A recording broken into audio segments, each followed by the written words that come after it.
Warning.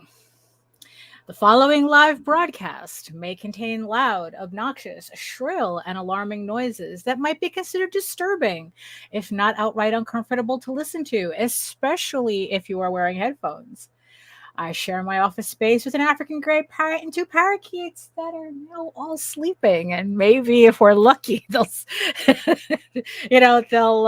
stay sleeping the rest of the show.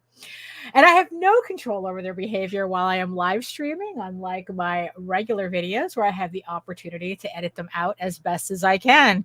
Also, it's warm now, so I get to have my windows open. So the other noises we get to experience is just the outside noises, so hopefully that'll stay at a minimum as well, because I'd rather not sweat while I'm trying to work.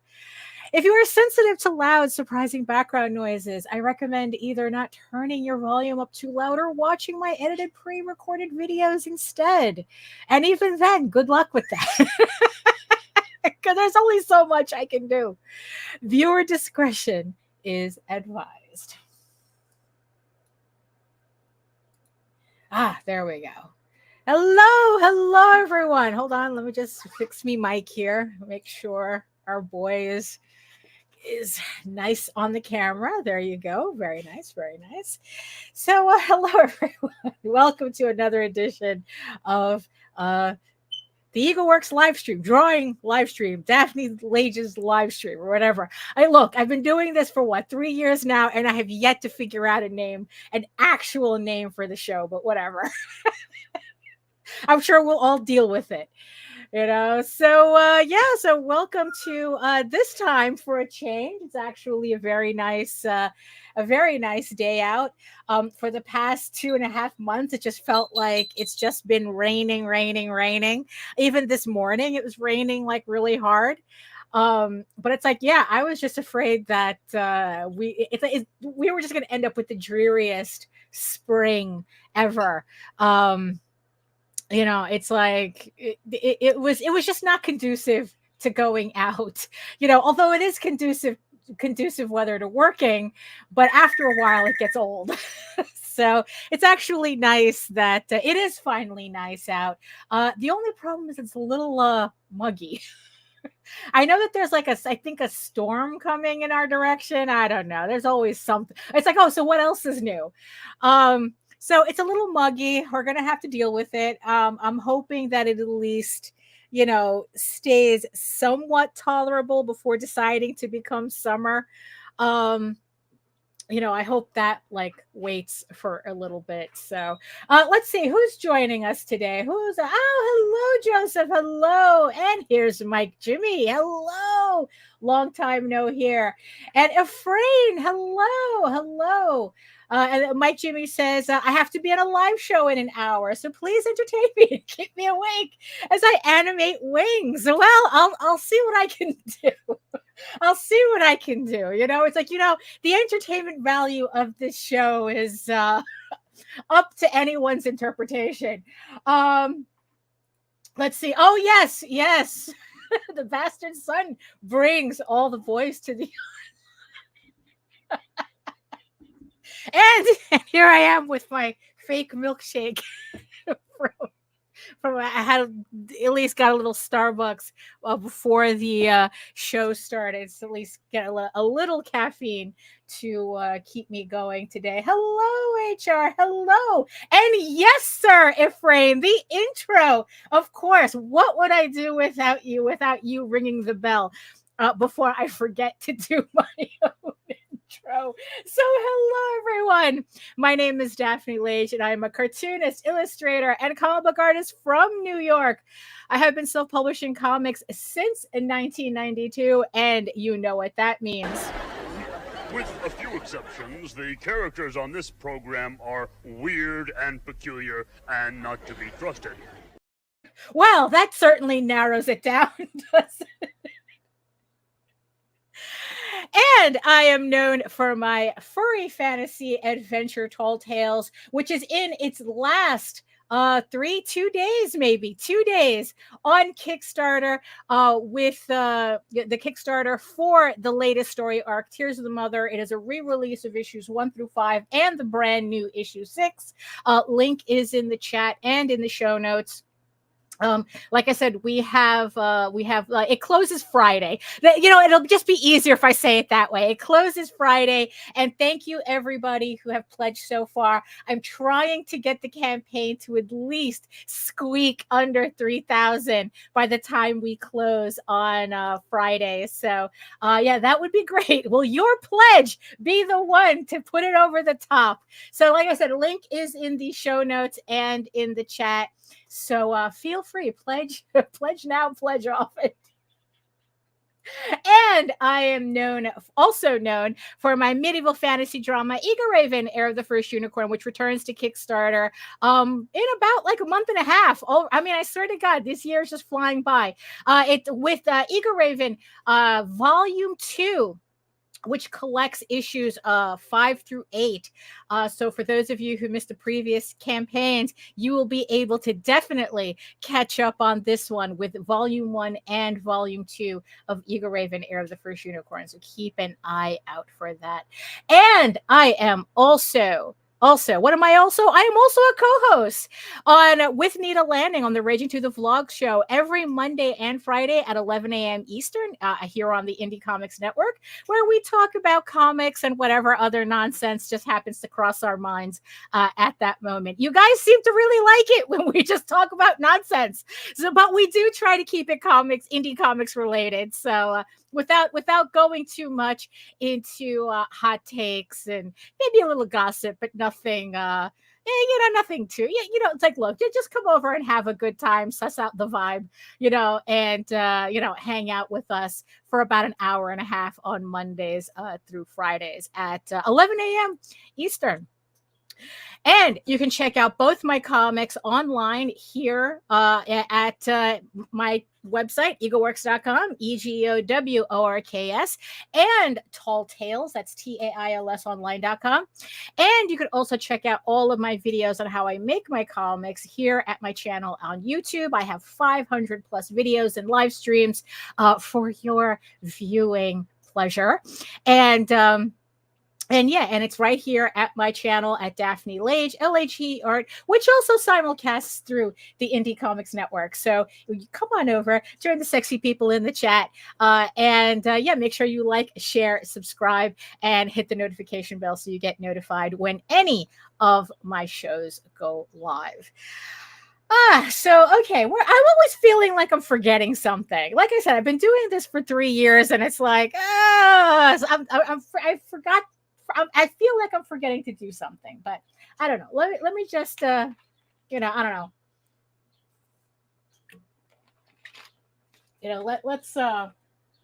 Let's see who else is joining us today. Let's see. Oh, okay. Oh, here we go. Here, Chad. I'm coming in to make sure you get it finished. Yes.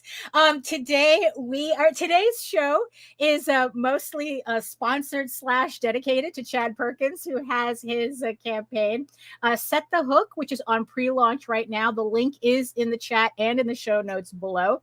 So yes. Hey, Chad. It's like I've been.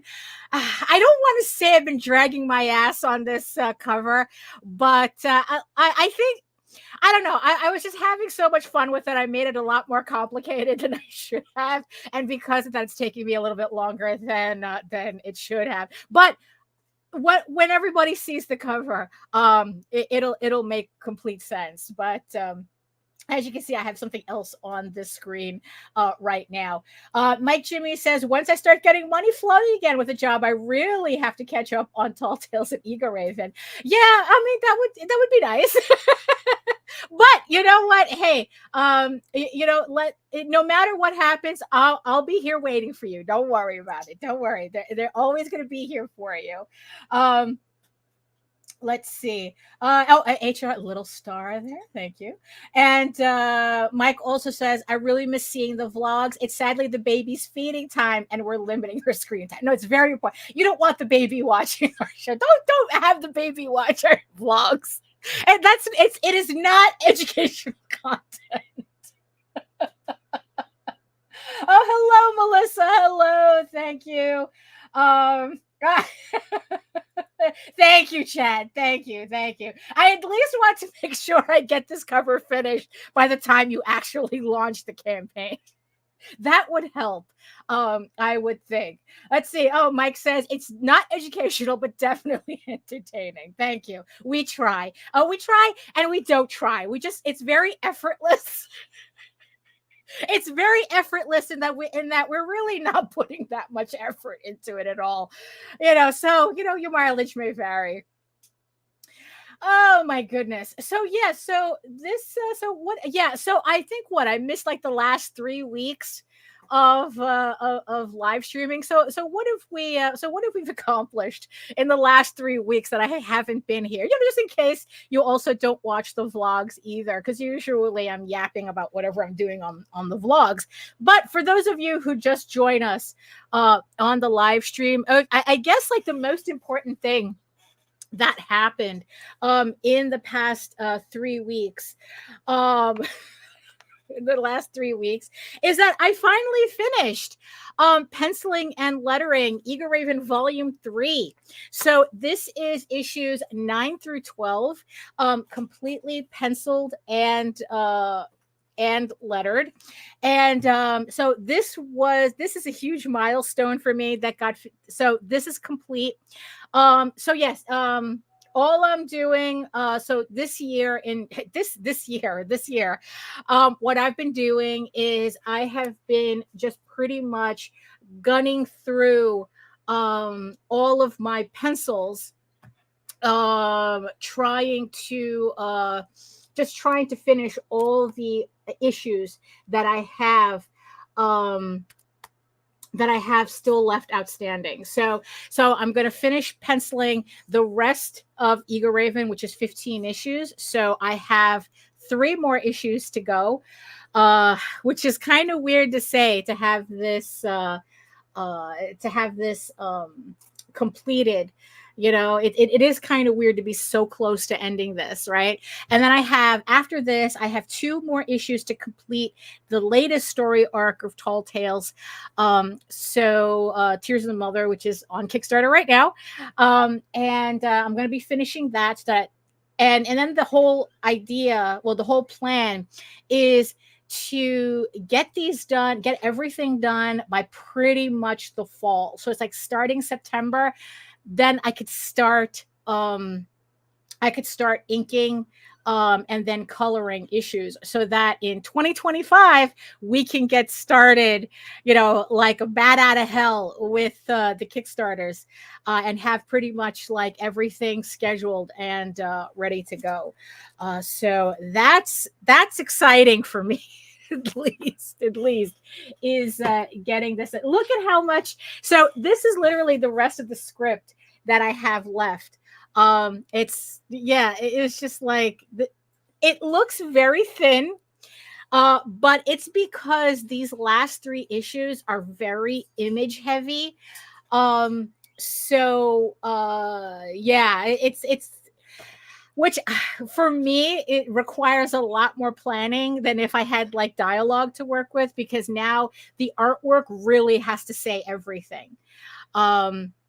Because I'm not going to have dialogue in a lot of places to kind of like explain what's going on. So it's very visual heavy. So the fact that, right now, I am 8 pages in on issue 13 already. I told the story of this on the vlog, but I thought that, like I said, for everybody who don't follow the vlogs, but they only catch me here, what's happening? So what happened is that I kind of got stuck on issue 13 because I didn't like the way issue 12 and issue 13 flowed into each other. There was it just felt like something was missing. And after kind of like watching a couple of episodes of Game of Thrones to kind of like get into the vibe and get into the mood, it was specifically the Battle of the Bastards episode, because there's a lot of things in these upcoming issues that I kind of based / was inspired by that episode. So I was watching it again, and I was watching a couple of more episodes after that. And it really does surprise me that's how much I really don't like that show. I mean, you would think that Game of Thrones would be everything that I wanted in a show, and it's really not. I don't know. It's like, I don't know. The vibe is just, it's not completely, it's like, I don't know, like the vibe is off somehow, but it's good enough for me to use as reference. So at least I get something out of it. So,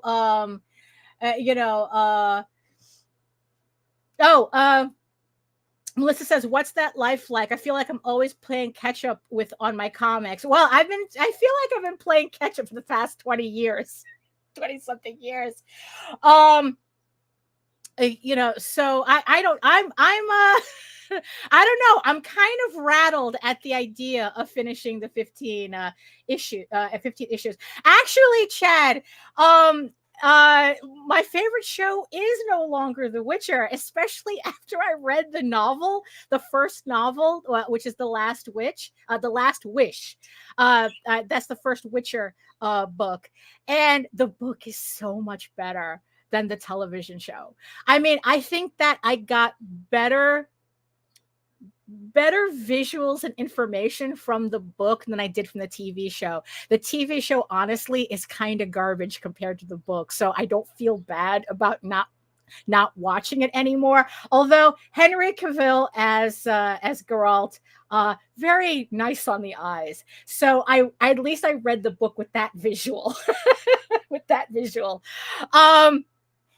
So, well, I mean, I know that most people know the series, The Witcher, from the game first. I think the game came to the United States first, and then it's like people were like, "Wait, what? There's a novel series?" And it's like, yeah, that's, Alf.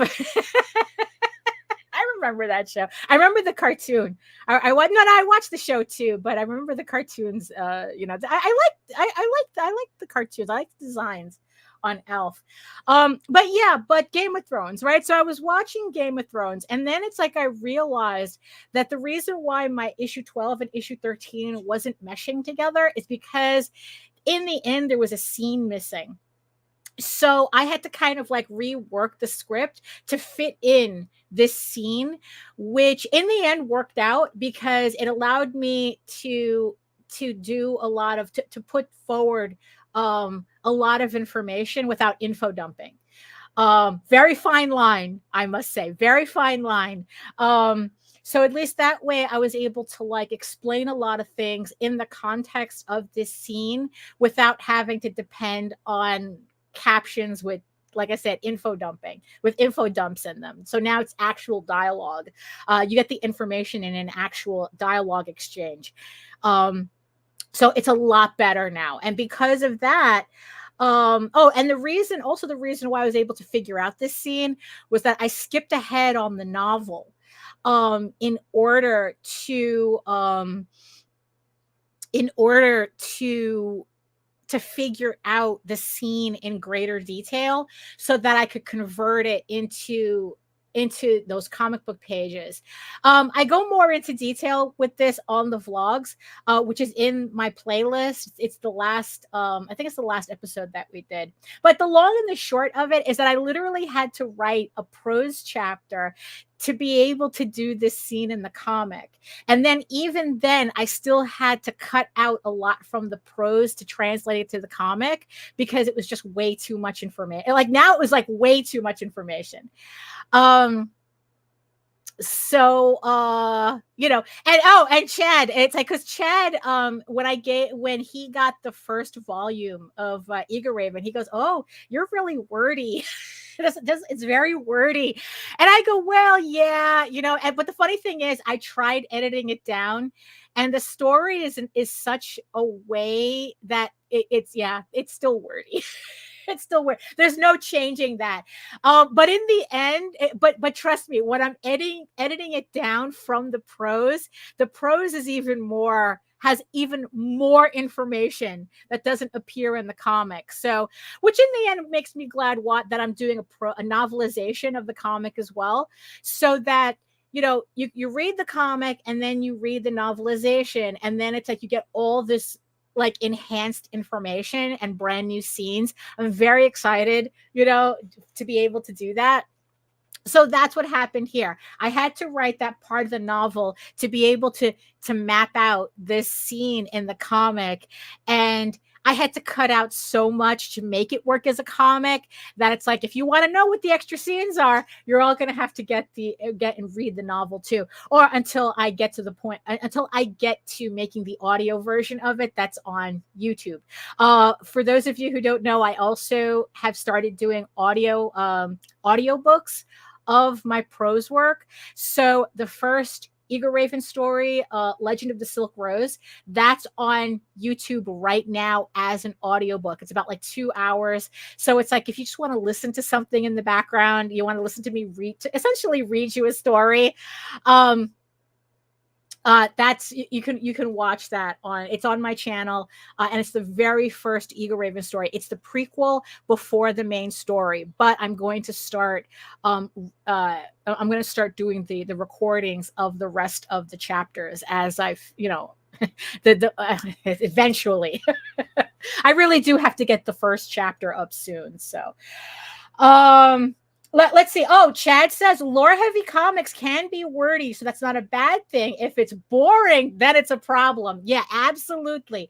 Absolutely. And that's kind of, again, a fine line I have to walk between, am I telling just enough for people to understand the story, or am I just being a little too much going on and not really moving the storyline? Because it's like, because comics kind of like have to move at a faster pace than if you're reading a novel. It's very easy to meander in a novel, and as long as it's like you said, it's interesting enough, you can meander and people won't mind it. They won't even notice, right? You're reading an 800-page book, but in a 32-page comic, you kind of have to get that story moving. And then Mike Jimmy says, I completely agree, but then again, you can show it. It's a visual medium. Absolutely. That's also the fine line. It's like, that's why these last 3 issues, it's kind of like dialogue light, but that's because I'm going to have to depend more on visuals. I really have to get my visuals down, which is fine, because the stuff that I have to draw on these next 3 pages is going to prepare me for when I have to do the last 2 issues of Tall Tales, Tears of the Mother. I joke that those last 2 issues, Jose has me doing the Battle of Helm's Deep. And it's like going, oh my God, how am I going to do these really complicated scenes? But I think I'm very confident, especially confident now, that I'll be able to get through those scenes, rather easy. I do, again, have to big shout out to Clip Studio Paint. I don't think I would have gotten as far as I have on my comics if it wasn't for Clip Studio. I swear to God, if I was still doing this all traditionally, I would be so far behind it wouldn't even be funny. Like, I know for a fact. Clip Studio, I'm able to do so much experimental stuff with the artwork, and it also helps me do it so much faster. I don't have to stop in Lightbox and kind of figure out, how am I going to get this on paper. I just do everything in Clip Studio, and I just, it's like I said, it really is. It's like, Clip Studio Paint is a godsend, and it's like, oh my God, you have no idea. I mean, it's like I don't know what I would do without it, honestly. But so So, and just to show you what happened, Chad goes, Chad, where are you? Oh, there.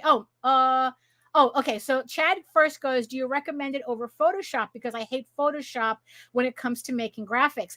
That's the reason why it took me so long to actually do comics digitally, because Photoshop, what I learned, is not really good for that. And I could never get the control that I needed in Photoshop, although I use Photoshop for coloring. So I switch between Clip Studio and Photoshop. I mean, I'm paying for the bitch anyway, might as well use it. Melissa goes, how do you use the Masters of Anatomy book in your work? I just got the bundle with the action poses to help in my work. Oh, okay. So Masters of Anatomy, I actually have a sample of that on my Facebook page where I show how I use the poses and then compared to an actual page with the final artwork on it. So because it's very visual, so if you go to my Facebook page and just scroll down a bit, you'll find that page. I'm literally like doing screen captures from the digital and bringing it into Clip Studio and adjusting where needed, and then layer, and then I just draw my characters on top of it. But I do have a sample on Facebook. I do have a sample on Facebook to show you exactly what the two pages look like side by side. So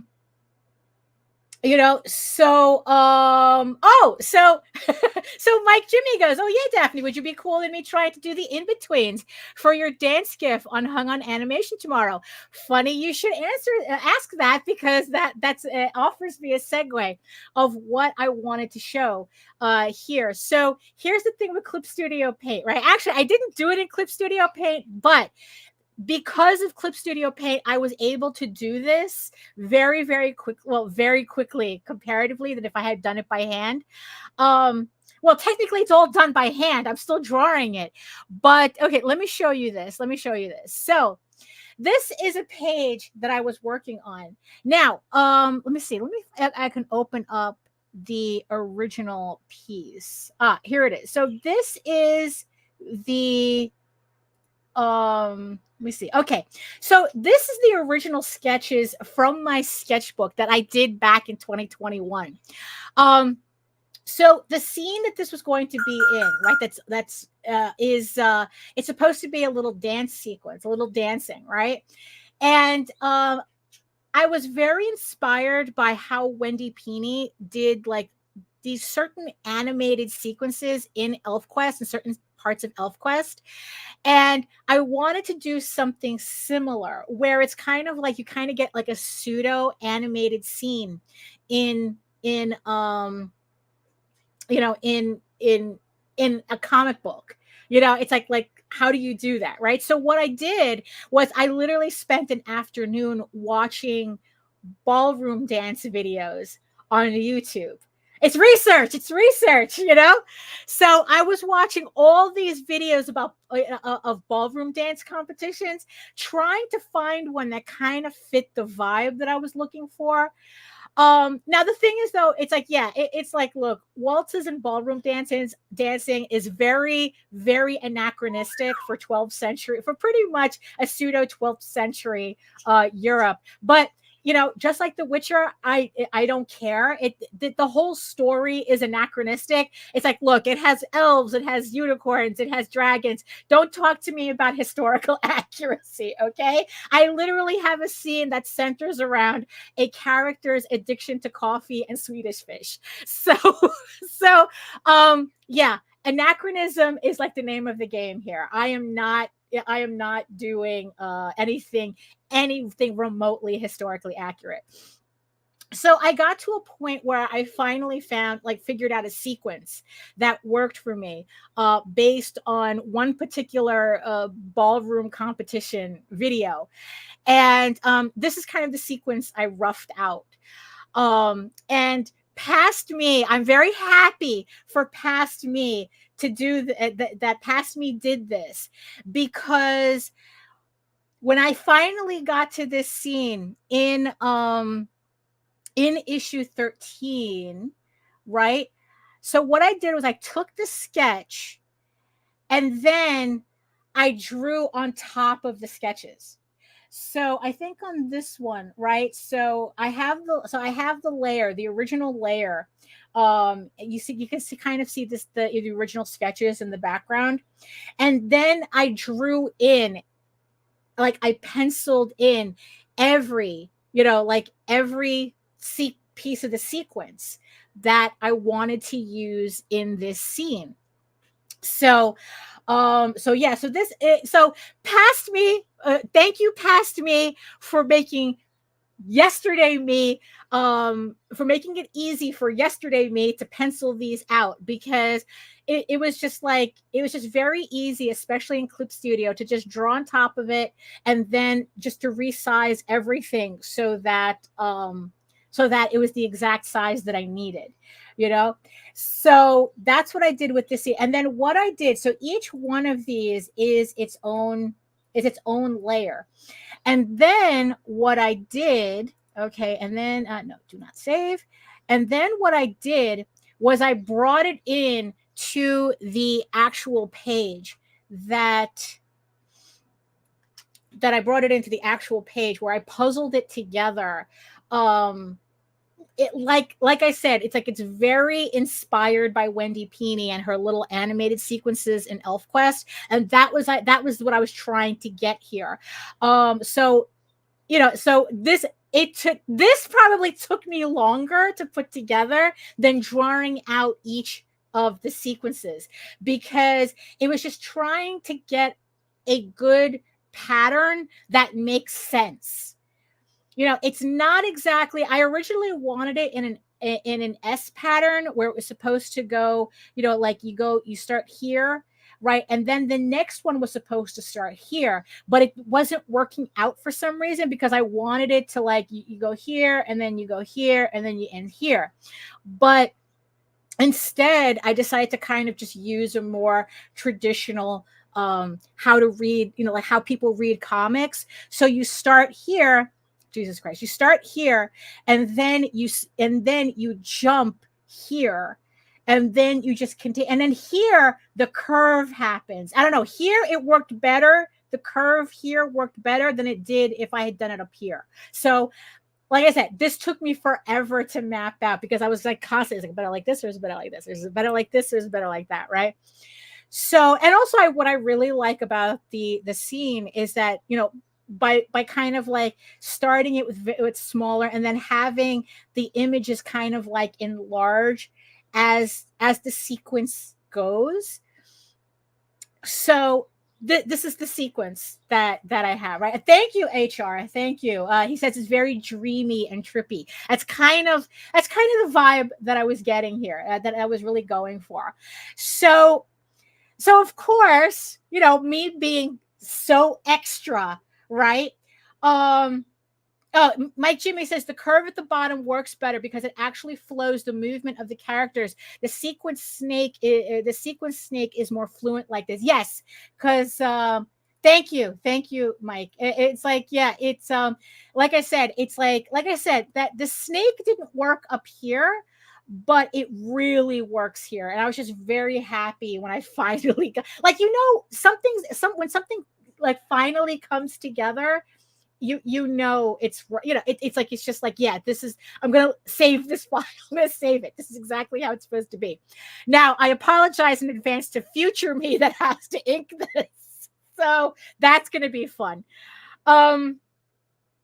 So probably what I'll do is that I'll ink in the other file, like the individuals, and then just replace each of these with it's like, I like this. I got a Romeo and Juliet comic from the 70s, all its sequences in the whole comic. It's fantastic. Yeah, no, yeah, it's yeah, I mean, it was really something I was trying to imitate, right? So of course, what Mike Jimmy is referring to is because I had to be so extra about this, right? So I'm finishing this sequence and I go, what if, right? What if, right? So again, like a lunatic, I opened up another file. I set up all the layers on top of each other, right? And I used like Daniel's head as kind of like the focal point to kind of like add all the layers together to make sure that they line up. So like he's kind of like the hub of all the layers, right? And then for some reason, this wouldn't work in Photoshop. I don't know whether it's a glitch or not. And I didn't have time to figure out Clip Studio. So, on how to do this in Clip Studio. So I brought it into another program, to my video program that I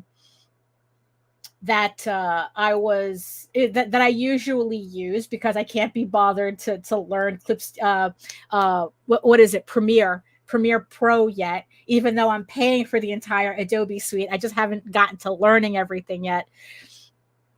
And I ended up with this.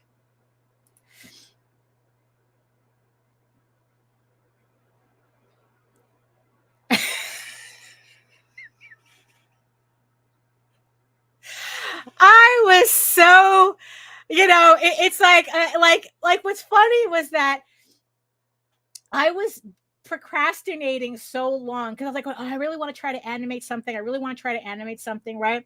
And I've animated, and I've in the past I've used a program called Honk. So I animated a PNG tuber of Eagle Raven and one of Oswald.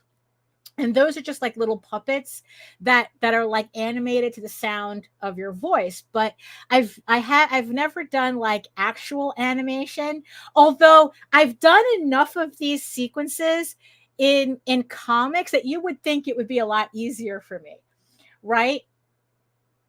And thank you. Thank you. Oh, an emoji explosion here. Thank you so much. And last night, it's like I was working so long on this sequence. I go, you know what? Screw it. You know what? It's probably not going to be as clean as I want it, but let's just see if this works, right? And for those of you who missed, I want to play this again because I swear to God, I mesmerized myself with it. This is.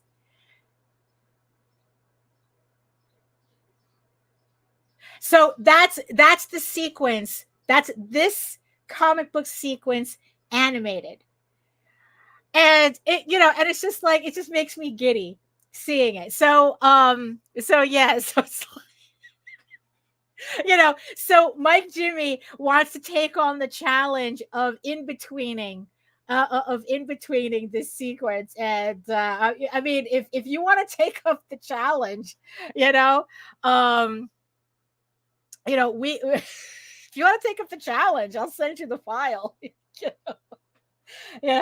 So but yeah, it's like, because I certainly, it's like this is literally an accidental animation, like I said, because before, but it's funny now that I have this kind of like out of my system.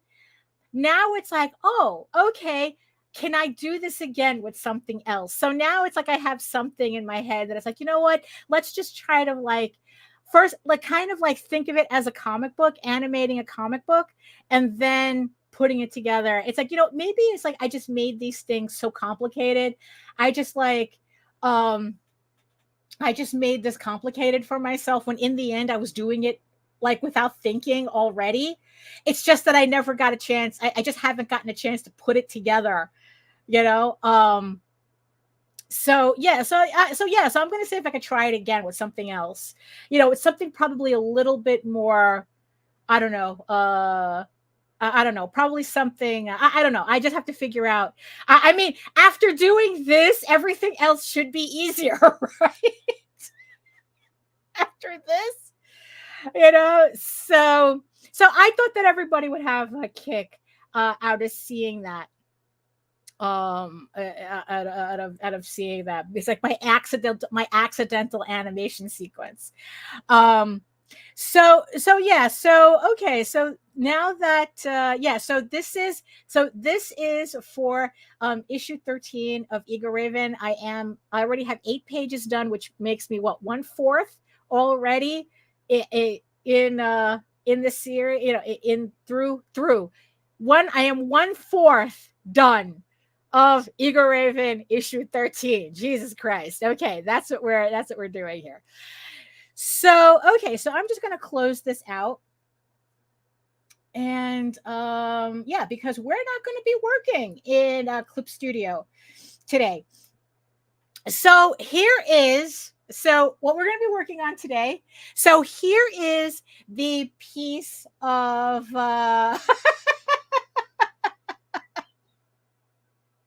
okay, challenge accepted. Mike Jimmy. I'll send you yeah, I'll send you the I guess like the PNGs, I guess. The exported PNGs, and we'll see, we'll see how that goes.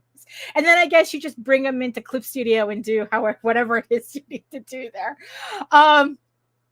Like I said, it's like, hey, we'll see. We'll see. So yeah, so this is the cover for Chad Perkins' Set the Hook. As you can see, I have the flats done already. Usually when I do these color covers, I usually do the shading first, but I really wanted like the colors that were used in the sample pieces that Chad sent me. It was kind of, I don't know, they're not like the usual like bright, colors that I'm used to seeing. They're a little bit more muted. So I wanted to make sure that the colors that I got the colors to work first as flats. Now, as ridiculous. Okay, so now the thing is though, is that it's like so a while ago, Chad made a joke on his Facebook page. I don't know, about a fish wearing a bikini. I don't know. It was something like that. I don't remember exactly what the joke was, right? And I had sent him a goof. It wasn't my drawing. It was just something that I showed that this popped up when you type in. It's one of those little Pictionary things. It's so stupid looking. Like it was a little fish in a bikini. It was so funny. And then Chad asked me afterwards, "Oh, would you like to do a variant cover for my comic?" And I go, "Hell yeah," because I had all this fish in a bikini idea like stuck in my head, and I go, "Hell yeah." And it's like, there's a very specific thing that I want to do based on the fish in the bikini joke, or whatever, whatever the joke was. And Chad trusted me enough. Chad trusted me enough to run with the idea. So I kind of like imagined. So the thing that I had is like I kind of imagined the fish, his fish in a bikini in this cocktail glass a la Dita Von Teese. She has Dita Von Teese has a show on has a cabaret, kind of like cabaret, no, burlesque show in Vegas. She has a residency in Vegas now at the Horseshoe. And I follow her Instagram feed, and it's this, and her signature signature thing act is her in a martini glass, in this Swarovski covered martini glass, right? So of course I got the fish in the bikini. I got this idea of the fish in the bikini in a cocktail glass, right? It kind of like in this cabaret, this burlesque setting, right? So I took his characters, made sexy versions of them because they have to fit the theme. And it's like, and originally I wanted to do like some like a I don't know, like a sponge shrimp in the cocktail glass, but it got so busy.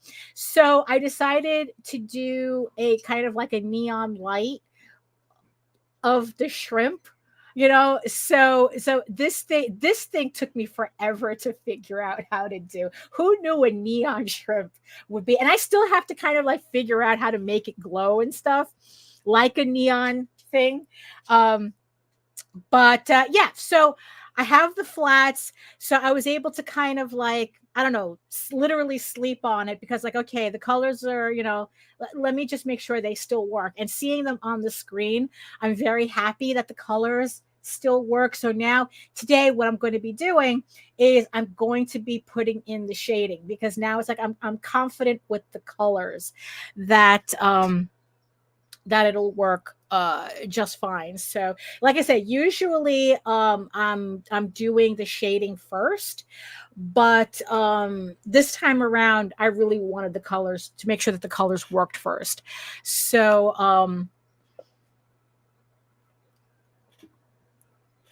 yeah, so now we're going to put in the shading. So let's see. So we're going to have, so today we have I'm going to put on the music now.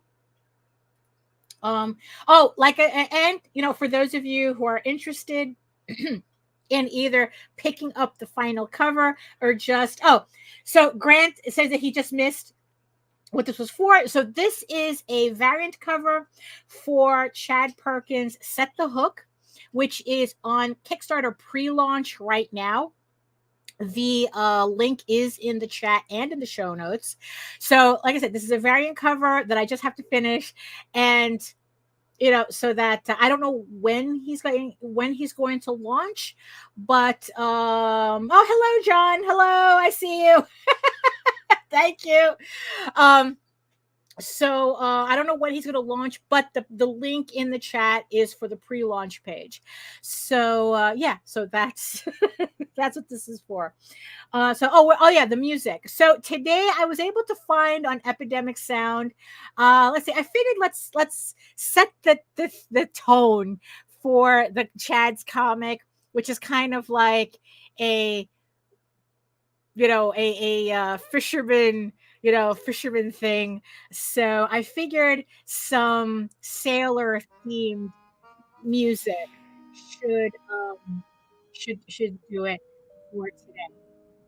So like I said, like I've always said, um if it sounds like I'm competing with the music, just tell me and I'll lower the volume. But yeah, so there we go. So yeah, so usually, so now here's the funny thing. When it comes to shading, right? The reason why I usually flat later, like I flat last essentially, is because it's kind of oddly distracting trying to shade with these colors. With these, it's very strange. So what I do is I have a mask and I cover the colors and then I shade on top of this greenish color. So that way I just get to concentrate on the shading and not get, you know, kind of distracted. You know, so that's what we're gonna do. So I'm gonna go to my multiply layer. That's gonna be our shadow. We're gonna go to our regular lavender color that I usually use, and I am going to start. Let's start with Otis. I think is the character's name. So we're gonna start with him. The only the thing about switching between Clip Studio and Photoshop is that the shortcut keys, they're very similar but not exact for a lot of the keys. So every time I switch to Photoshop, I have to remember what the actual keyboard shortcuts are for Photoshop and not Clip Studio. I know that in Clip Studio, I can, if I wanted, I can go in and make the keys match, but I don't have time for that. I don't have to. Hey, Gothic Lolita, I see you. Hello. So yeah, so I'm just gonna start going ahead and shading this in. So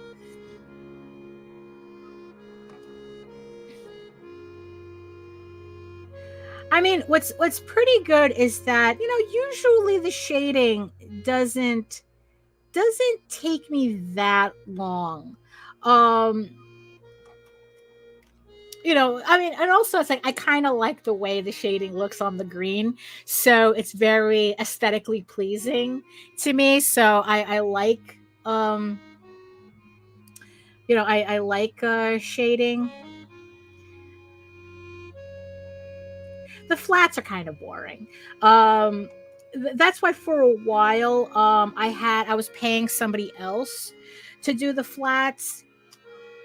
Um, but um,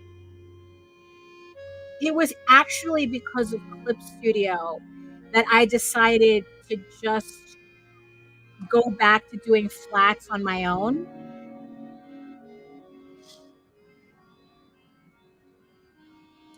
Because my inking style pretty much allowed me to flat more efficiently. The inking style that I started using because of Clip Studio, um, which is a cleaner style than what I was doing before. So because of that, flatting is a lot easier for me now. So I don't find myself needing to hire out currently to get flatting done.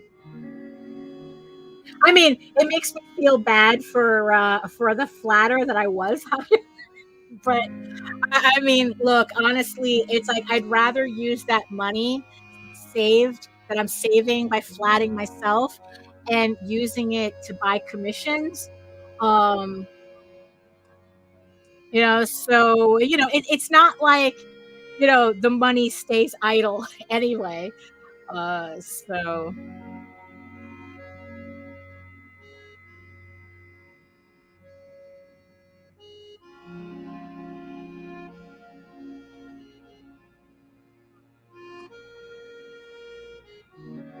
yeah, so it's like I was just happy that Chad allowed me to be absolutely ridiculous with this cover. It pretty much, I mean, it obviously has nothing to do with the actual story. There is no burlesque show. There is no cabaret in the comic, as far as I Oh, hello. Thank you. Yes, say hello for me as well, Mike. Um, no, yeah, it's like in the end, I don't really feel that bad, you know. Um, yeah, I mean, it's like, oh, hold on, okay, here we go. What am I doing here? My screen just blanked out. Again, it's like, so is the music a little too loud? I'm not sure if that's just because. Let me just lower it a bit. Okay, I think there we go. Grant says I've always used a flatter, but I feel like the small amount of money it is it's definitely worth the time it saves. I mean, yeah, it's like especially with my older style, with the earlier issues of Ego Raven, because I was using a lot of really really thin lines. I really did not was finding I did not have the patience to trace everything over the way with the care that I needed. So yeah, it was really a lifesaver, and definitely a time saver, uh, to have someone else flat it. But now, I mean, like I said, with this inking that I'm doing, it's very clean, bold lines. I'm literally inking for color now, as opposed to before when I was inking for black and white, because I couldn't, we couldn't do color at the time. Um, it just it's not that big of a deal for me now. And also, what I was finding at the very end, that I was spending a lot of time color correcting because I wasn't paying extra for color correcting. Um, that I was spending so much time color correcting that in the end, it's like, it would have been faster if I had just done the flatting myself. It just got to that point. So that's what happened. So I had to make a couple of decisions. It was based on several things. um it's yeah so yeah, like I said, in the end, it just got to a point where it's like, um it was like the time it was saving me, kind of like it wasn't doing that anymore. And then it's like, it's like, you know what, if it's faster for me to do it myself, then that's what it is. And now I have money to commission people for covers. I'd rather do that. You know, I mean, it's like, yeah, if it gets to a point where I need a flatter again, I mean, it's like I'll just hire her and that's it. You know, it's not a big deal. But I haven't had the need to. Um,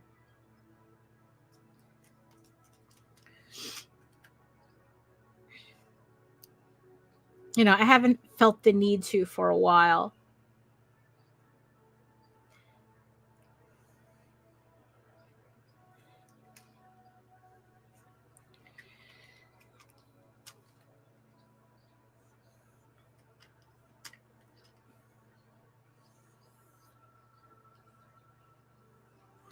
I mean, so me and Jose were, so speaking of coloring, right? So me and Jose were kind of like talking about getting Tall Tales colored from the beginning. So going back all the way to issue 1 with Thieves Quest and getting that colored in. And the thing is, though, is that it kind of brought up a dilemma for me that, you know, that I'm not quite sure how I feel about it yet. But so the problem is that if we hire a colorist for the book, right? I'm going to like, I'm not sure how we're going to do uh the the color, like the color keys, right?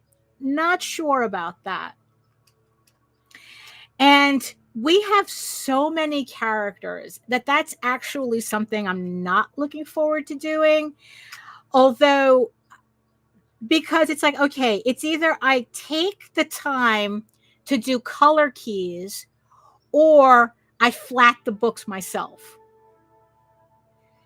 So that would be kind of like a reverse situation where it's like I'm doing the flatting myself to make sure that the colors are accurate, or at least for the characters. But like the actual rendering, somebody else would be doing. Because if I had to do color keys, it might take up just as much time for me to make color keys for all the characters, because it's like, if you're not familiar with Tall Tales, holy shit, that literally is a cast of thousands.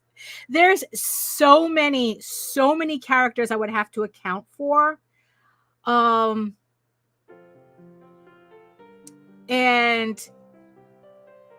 I'm not, yeah, it's like I'm not sure, like, yeah, that's just a dilemma that I have right now with that. I mean, I figured that it's literally going to be, I'll cross that bridge when I get there. Because for all I know, Jose will get a colorist that I could just give him like all the all the covers that I've done, which pretty much represents most of the characters. And then it's like, here's all the covers. This is the colors. Go for yours, and just leave it at that.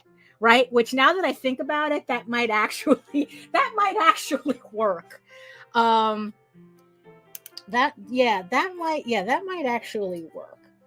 Oh, it was really funny. Complete segue, right? It's like, what, HR? What do you mean? Do it? What, the just send in all the colors or get Tall Tales colored? Either one, right? Either one.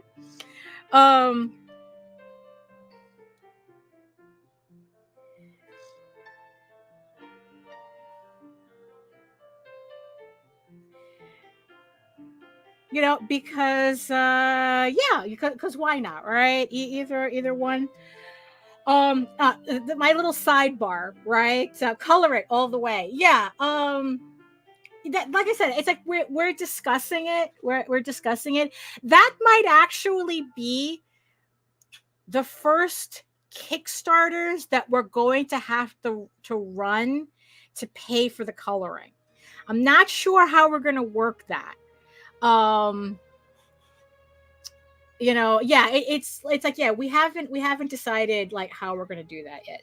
But oh, you see this little back scratcher thing, right? So lifesaver. I love it. It's like it telescopes. I use it for a whole bunch of stupid shit, along with using it as a back scratcher.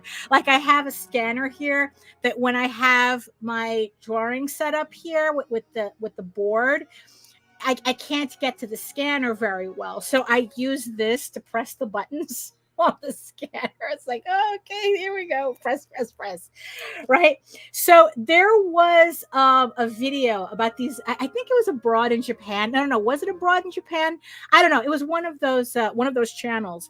And they were doing some kind of like challenge where, yeah, I think it was abroad in Japan, where they kind of went to the Japanese versions of 99-cent stores, like, I guess like, but like not Daiso, like really like off the like really they look like 99 cents, like no name 99-cent stores.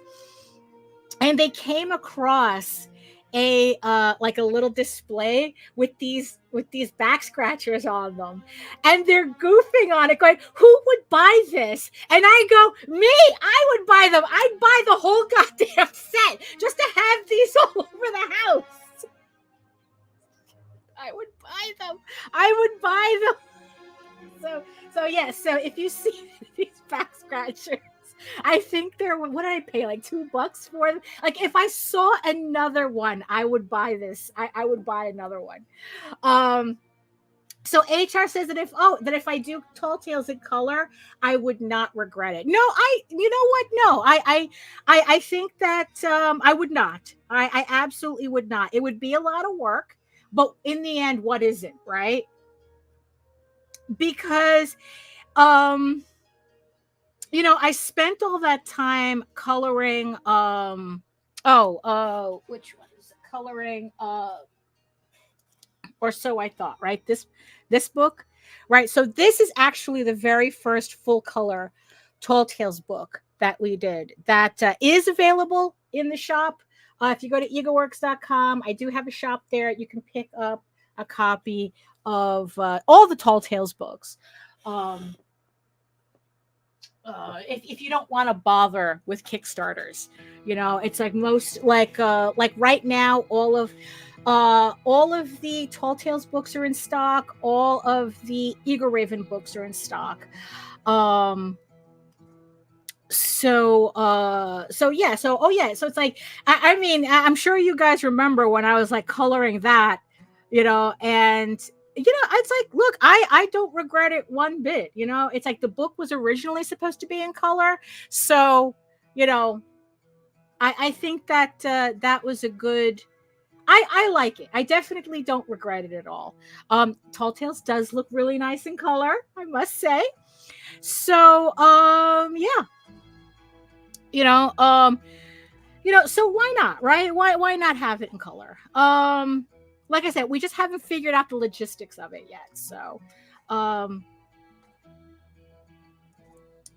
probably that's something that once I get the last 2 issues of Tears of the Mother penciled out and lettered, that maybe that's something that we can definitely revisit in earnest after that series is done, which is like 8 issues.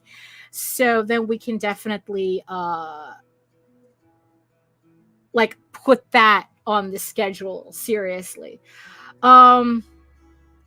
Yeah, so for those of you who don't want to bother with Kickstarter, I do have a shop that has all of Tall Tales is there, Eagle Raven is there. I do have very limited sets of Medieval Unicorn Viking Slut in my store. It's the Unicorn King's Daughter and Viking Slut set. I'm only selling those books as a set.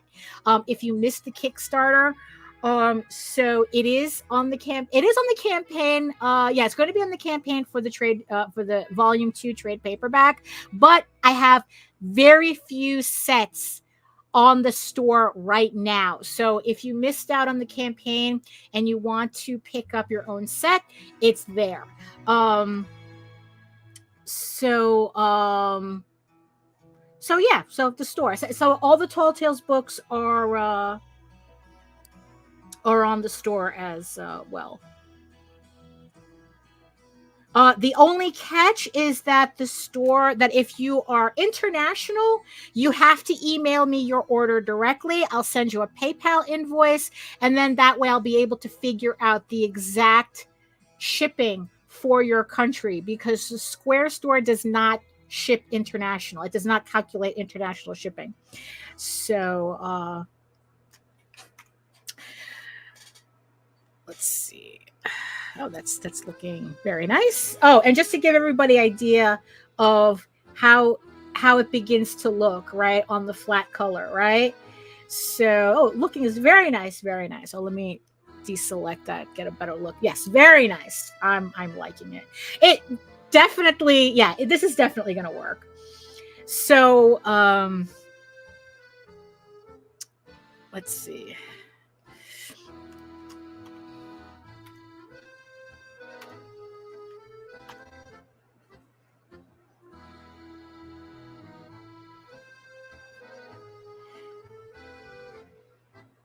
You know, it's like I'm pretty sure that the last thing Chad expected me to do was was glowing up his characters like this. It's like, do you mind if I take your trash characters and make them heartthrobs?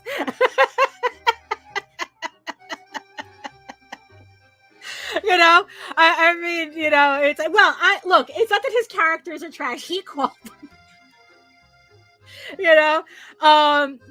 That's how he just like they're just, and it's like, can I, it's like I don't think he was expecting me to give him chiseled abs or anything. They're very modestly chiseled. Yeah.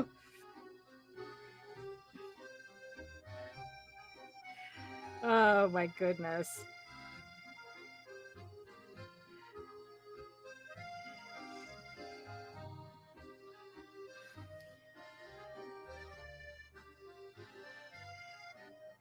But like I said, I just have to thank Chad for allowing me to just completely be nutty with his cover.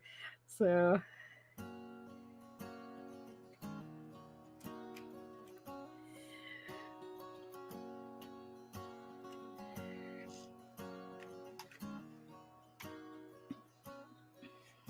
Jesus. What happened here? No, I don't. There we go. There. What?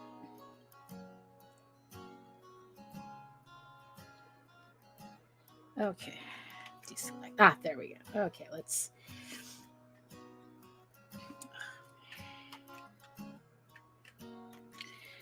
Where's my lasso? Okay, here we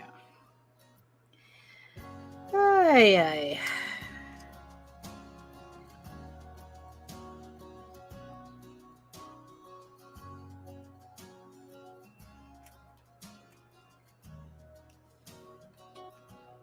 There we go.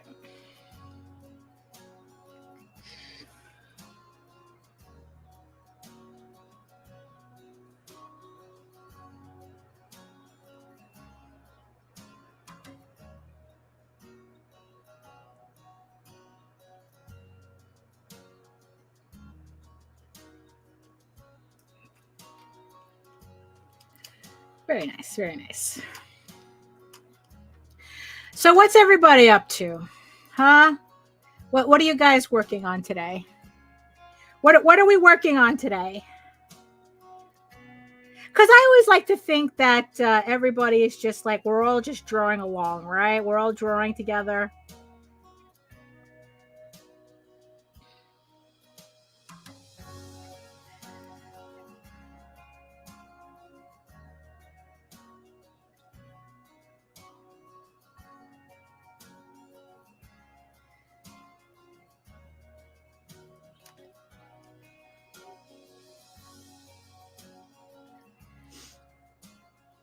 Because it's like, I'm not. Grant says he has to set up your next Kickstarter. Oh, so what's your next Kickstarter? yeah, so what's your next Kickstarter? The boring part of being a comic book creator. Yes. All the admin stuff that we have to do. I mean, especially for Kickstarter, luckily I pretty much have my so Grant is doing the Beowulf trade paperback. Oh, very nice. Yeah, let me ask you something, Grant. Let me ask you something. I'm just throwing this out there. It's not that, you see, I don't know if I'm seeing a pattern. I was talking to Nita about this. I talked to Jose about this. But I don't know if it's just me, or that maybe I'm just impatient or something. But do you think that there is kind of like issue fatigue, and that people are just waiting for trade paperbacks, or is it just because I'm just impatient for a series to finish? So I just would rather get trade paperbacks because I get like so much story in one. I mean, not that I'm changing anything like the way I'm doing, but I mean, do you think that do you think that your trade paperbacks in general seem to get like that a lot more people are just waiting for trades? Grant says that he's definitely a trade paperback guy. Yeah, I've kind of gotten to that point myself. Like the only time I'll really buy individual issues is if I don't know if you're going to put out a trade or how soon you're going to put out a trade. So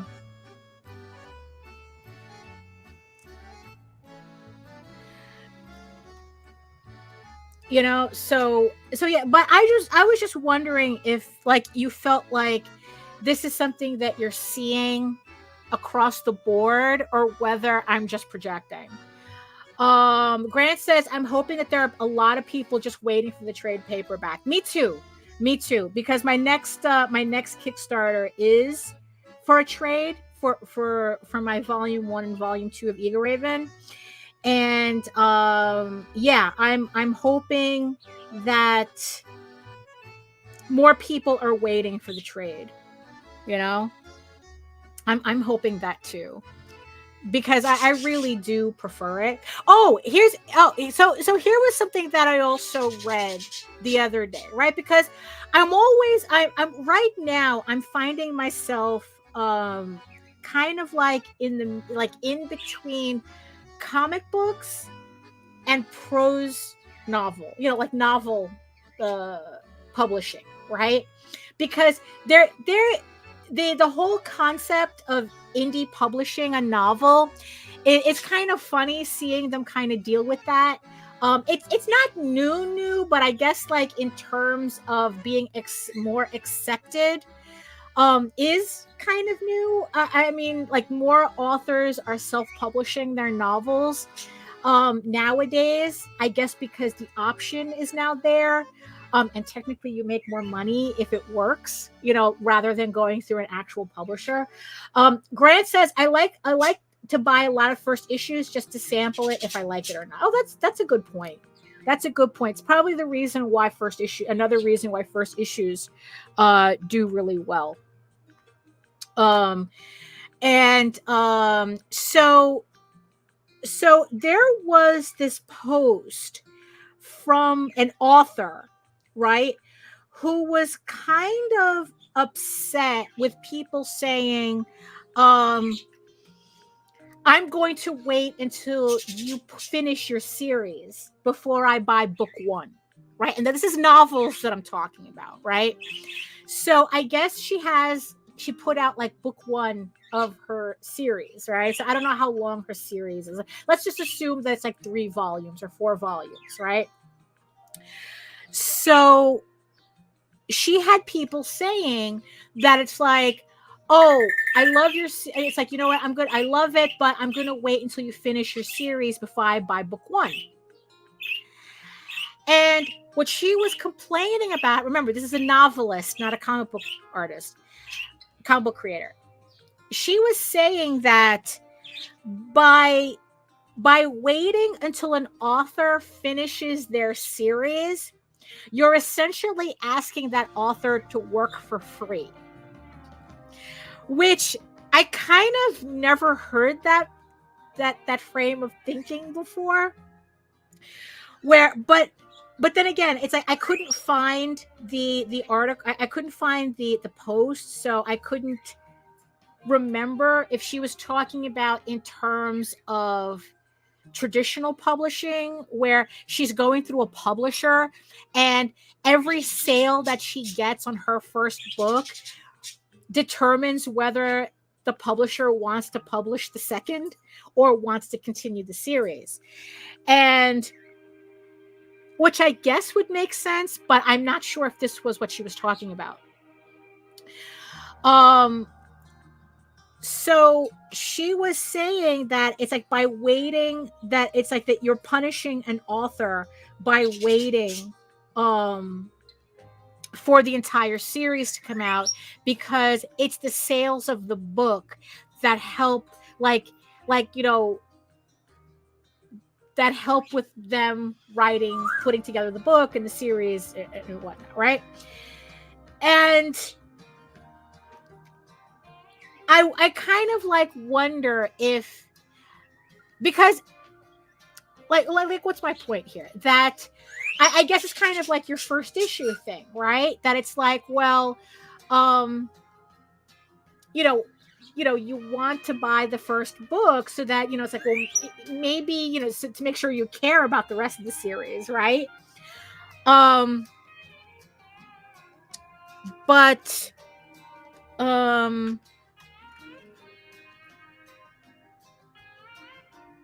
it's good. And I kind of wonder, because I kind of wonder if there's anybody in comics that feels that way. Like, I thought it was like a weird thing. Like, oh, if you don't buy my first issue, if you're waiting for the trade, you're making me work for free. And I don't know if that works for comics, because we're not working for free. I mean, that's what the Kickstarter is. We're selling the first issue. We're selling the individual issues. So as we sell them, we're technically getting paid for the work that we did, supposedly, allegedly, by selling the individual issues, and it builds up to a trade paperback. But I've never really, I don't know. It's like, Grant says, I don't care when they buy it as long as they buy it. Yeah, that's how I feel too.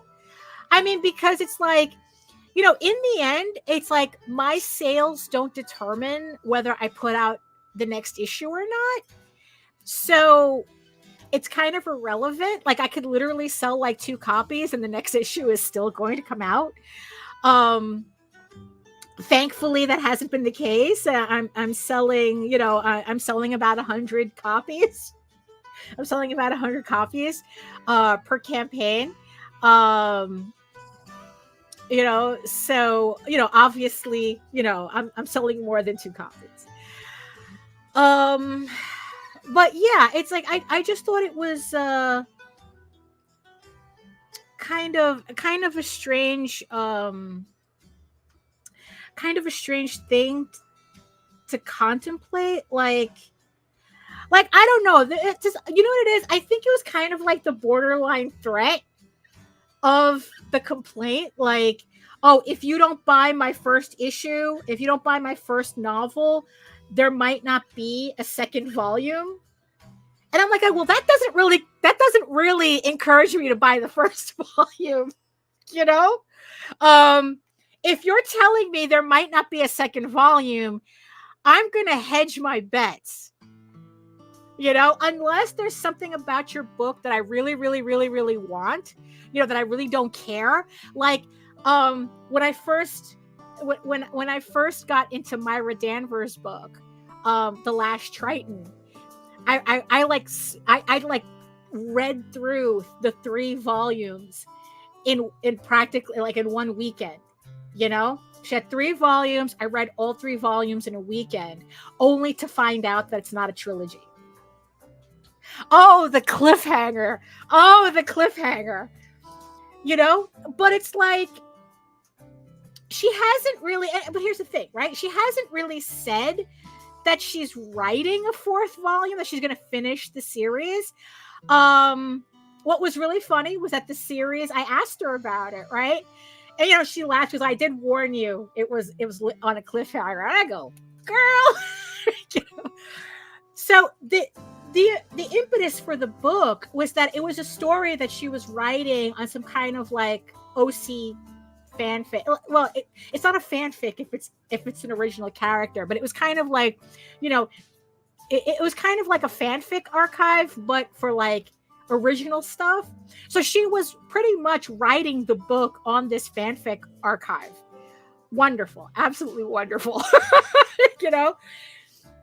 And then she converted it to novel form, and then she did kind of like a remastered version of the book, which I still have to read. I'm just waiting for her hard copy book that I bought on Kickstarter to come in, and then I'm going to start reading her books again. You know, so the thing is, though, is that she kind of hasn't really said that she's going to finish the series, or at least not the version that I was reading that I wanted her to finish. But you know what's funny is that it really doesn't matter to me. Like, the book lives in my head rent-free. The trilogy, not trilogy, lives in my head rent-free. And if she never puts out a fourth volume, I'm okay with that. You know, so I don't know whether like in the end, it's a valid complaint about, oh, I'm going to wait until your series is finished. It's like, look, if you have a premise that I want to read, I'll probably buy that first copy anyway. That first book anyway. So I just didn't appreciate kind of like that particular, not Myra, she didn't say that, but the other author on the Facebook group, where she said that it's like you're forcing me to work for free. And it's like, I really didn't like the threat, the like kind of like the undertone of a threat.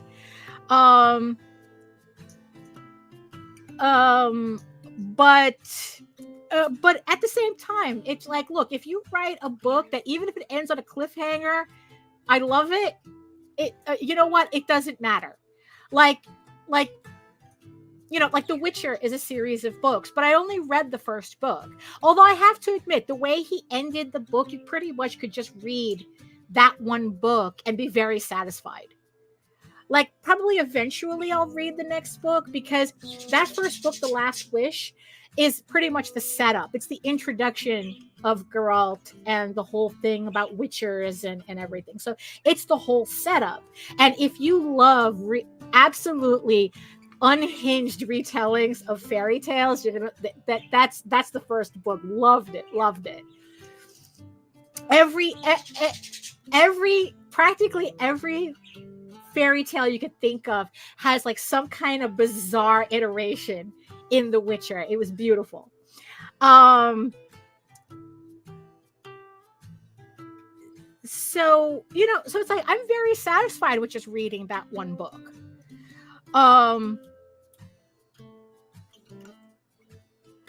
So yeah, so I don't know. It's like, I don't know what I was going. I don't know where I was going with that. You know, with that, I just thought it was a very weird thing. Thank goodness it's like I've never heard a comic book person say that, because honestly, that would be the fastest way for me to not buy your book, is for you to kind of like low-key threaten. Oh, if you don't buy the first issue, I'm not going to do the series. Like, well, if you're not going to do the series, why am I going to bother buying the first issue? You know? I don't know. I guess I don't know. It was just where's my lasso? Okay, it's like, yeah, it was just like kind of like like I said, it was just a very strange thing.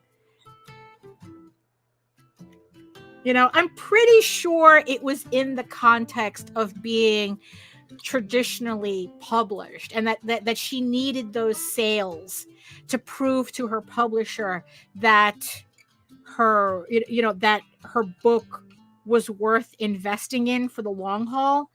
But I don't know. I just didn't appreciate the threat, the low-key threat, you know.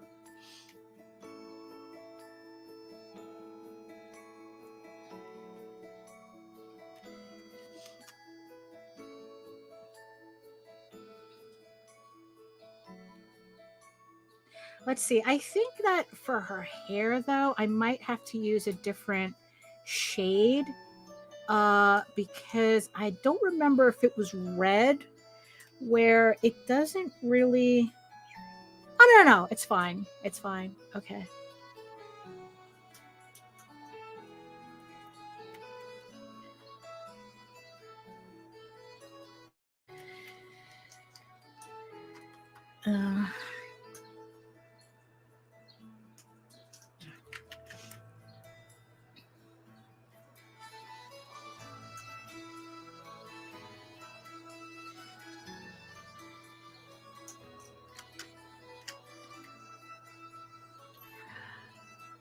Oh, thank you, HR. Yeah, I see. I see your comments there. It's just that I don't want to stop. I don't want to take my hand off the screen here. Yeah, so it's like for anybody who's watching, it's like, look, I am seeing your comments. I'm just not bringing them up because I don't want to stop what I'm doing on the screen. So I am seeing your comments. Yes, thank you, HR. He says keep going.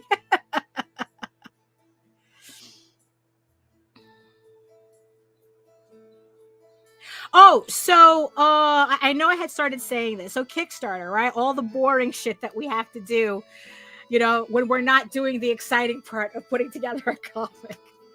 So yeah, with my Kickstarters, I've gotten to a point where I have a template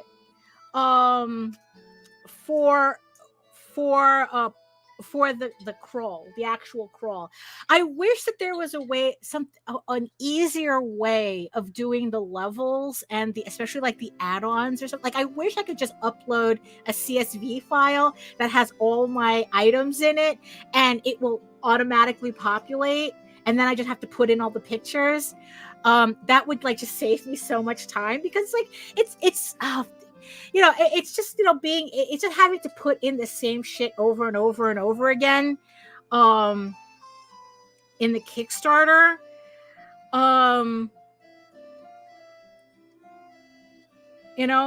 Like I wish I could just do like an Excel file of like the levels and then just upload it, and then it'll just at least give you the bones of it, and then you just put in the pictures and adjust, you know.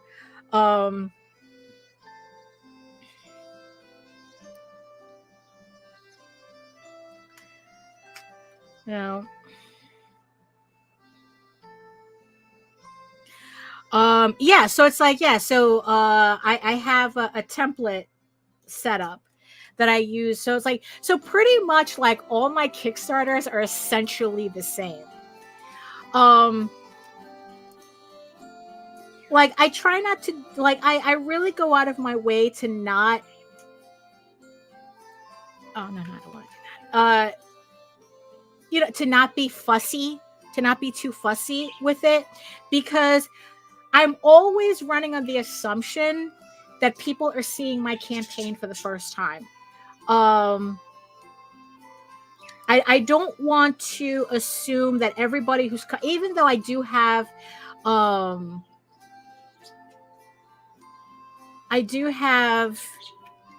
a lot of return people. I do have a lot of regulars. Thank you so much to everybody who regularly collects Eagle Raven and Tall Tales. Thank you so much.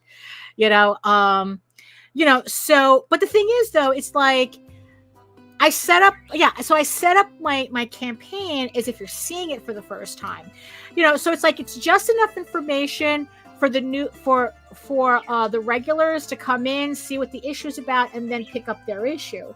But if you're new, it's hopefully it's enough information that you understand, you know, like what the book is, you know, and you feel confident in pledging to it, because I even have the free samples, you know, that, you know, it's, you know, so because of that, it's like I feel very confident in using a template. um and like I said, it just makes it a lot easier to just kind of like, okay, this goes here, this goes here. And also, I don't feel bad using the same introductory artwork as well. I don't feel bad doing that, because it's like I said, it's like if you collect the book already, you know, all, you know, it's like you recognize a lot of the artwork anyway. But if you're new, you know, it's like you're kind of like, okay, you're kind of like, here's the artwork, and you know, you're seeing it for the first time, here's the cast, here's, you know, and it's like, yeah, I just try to keep putting together a Kickstarter as easy, as simple as possible. And what's really nice is that because of the jump links, the chapter links that they now offer on it, it's very easy for me to organize. Now it's like, okay, so here are the kind of like the go-to chapters, right? Like the go-to segments, and then I just fill up each segment. You know, like the segments are always the same. You know, you have the story, the characters, the sample pages. You know, you have, oh, here's the free PDF. Here's the you know, like, here's the, you know, it's like, here's the extras, here's the add-ons, here's the exclusives, here's the reviews, here's the you know, it's like the categories don't change. So it makes it a lot easier for me to focus on, okay, which section am I working on, and then plop in the information, and that's it. Because yeah, the admin stuff, it is really, really tedious, and anything that can help me just kind of like get it done, so I can get back to drawing the book, that's what I'm going to do. And I'm not going to feel bad about it. Uh,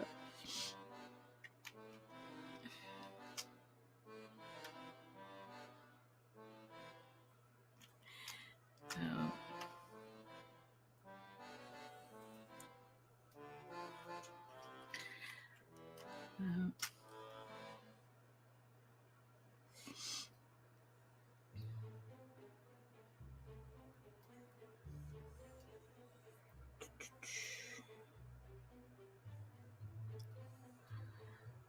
uh, oh, this is definitely, I don't know. It's like I feel like by doing the flats first, it just feels like I'm accomplishing a lot more. Maybe I have to do that from now. Maybe I should do the flats first, so that when I'm finally shading, I'm almost done with the piece. Um, you know, yeah, that's looking good.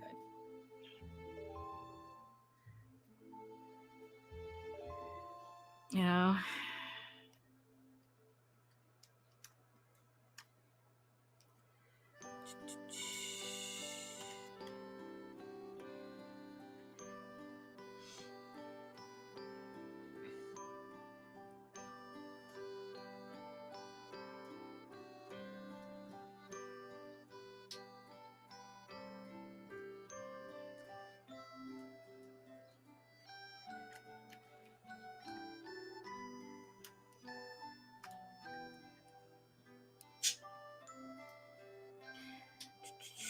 Oh, so HR says there is so much to know, and my situation is heavy, and other projects are interfering.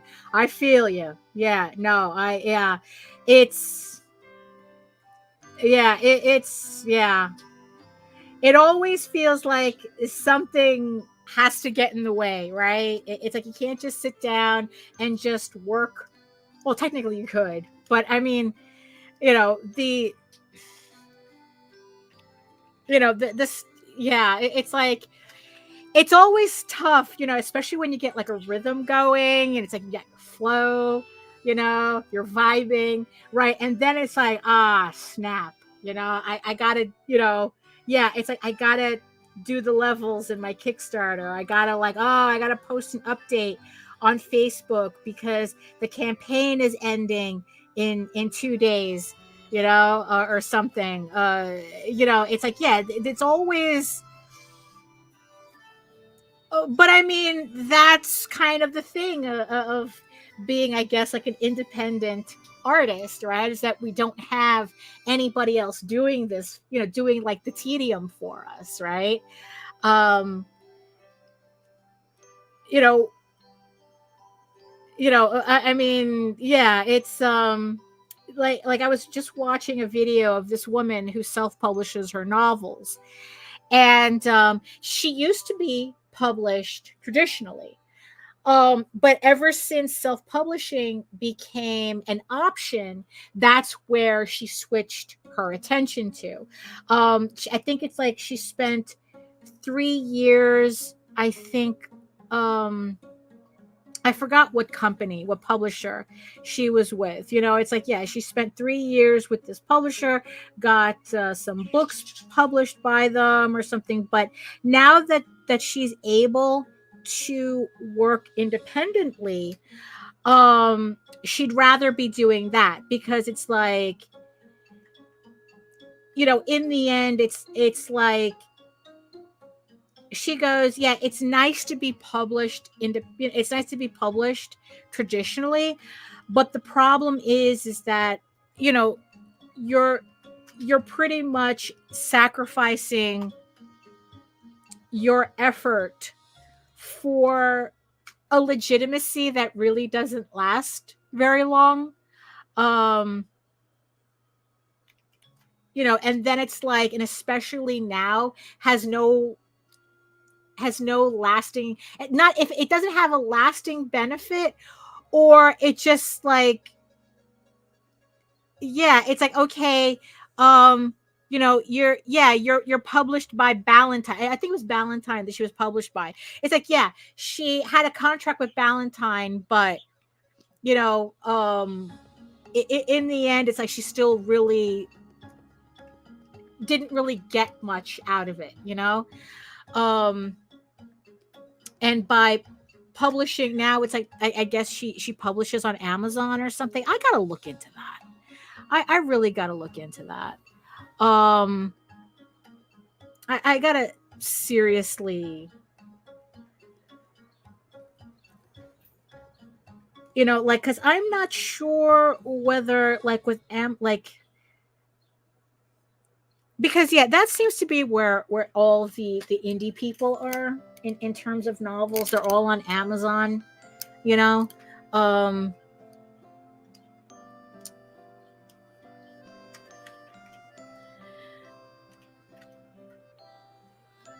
and this woman was saying that it's like, as much as, like, selling your books on Amazon could be very frustrating. she'd rather do that than she'd rather do that than go back to traditional publishing.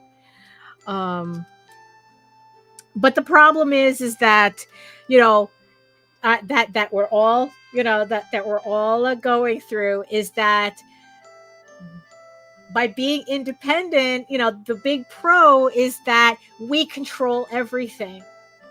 And the big con about it is that we're responsible for everything because we control everything. And oh no, I turned my canvas pink. Hold on. How did I? I mean, I could just keep going and then because there's a way to shut this off. Hold on. I think it's the artboard, right? No. Huh. You know what? I'm just gonna keep going because I know that there's a way to shut this off. Okay, let me just. How did I do that? Look, it's not even. How did I accidentally do that? I hate that. Okay, never mind.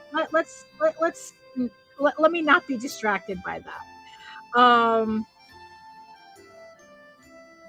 I know that I've had that happen before.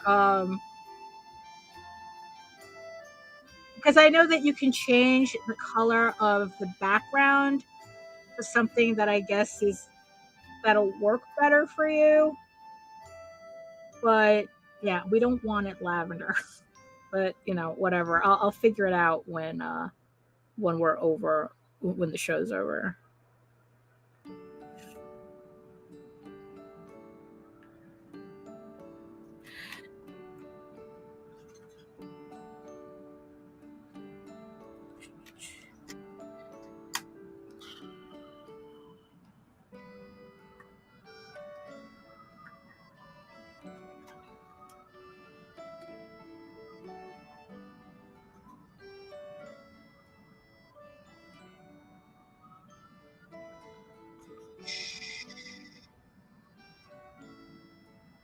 So what are you working on, HR? Are you working on anything, or are you just doing like admin stuff?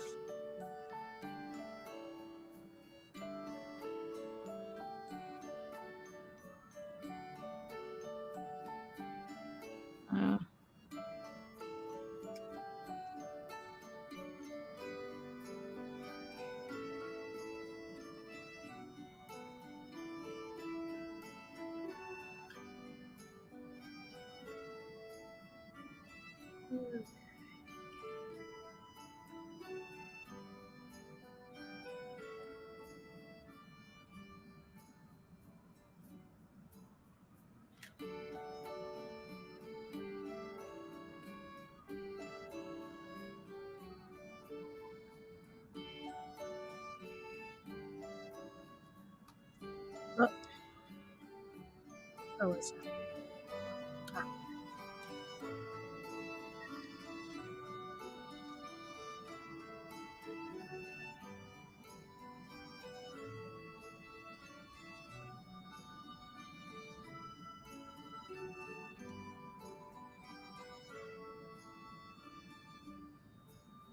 Oh, right up here.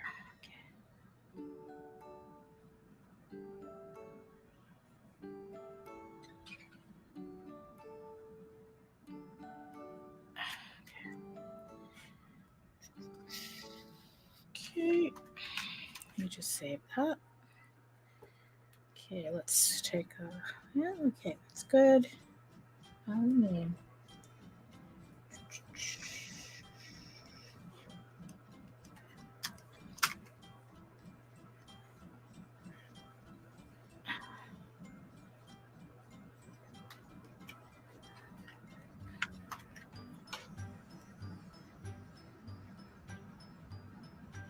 good. That's working. It's working out. Oh, I missed the other boot. I knew I forgot something. Okay.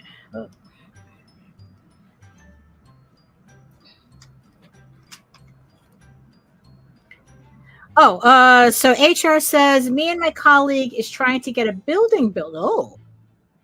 Oh. He's the pitcher for it. It's a good idea. He wants me to architect it. Oh, very nice. Very nice. So what style are you going for? Are you going you're doing some Frank Lloyd Wright, or what are you doing there? What kind of style are we pushing for here? Oh, but that's cool though.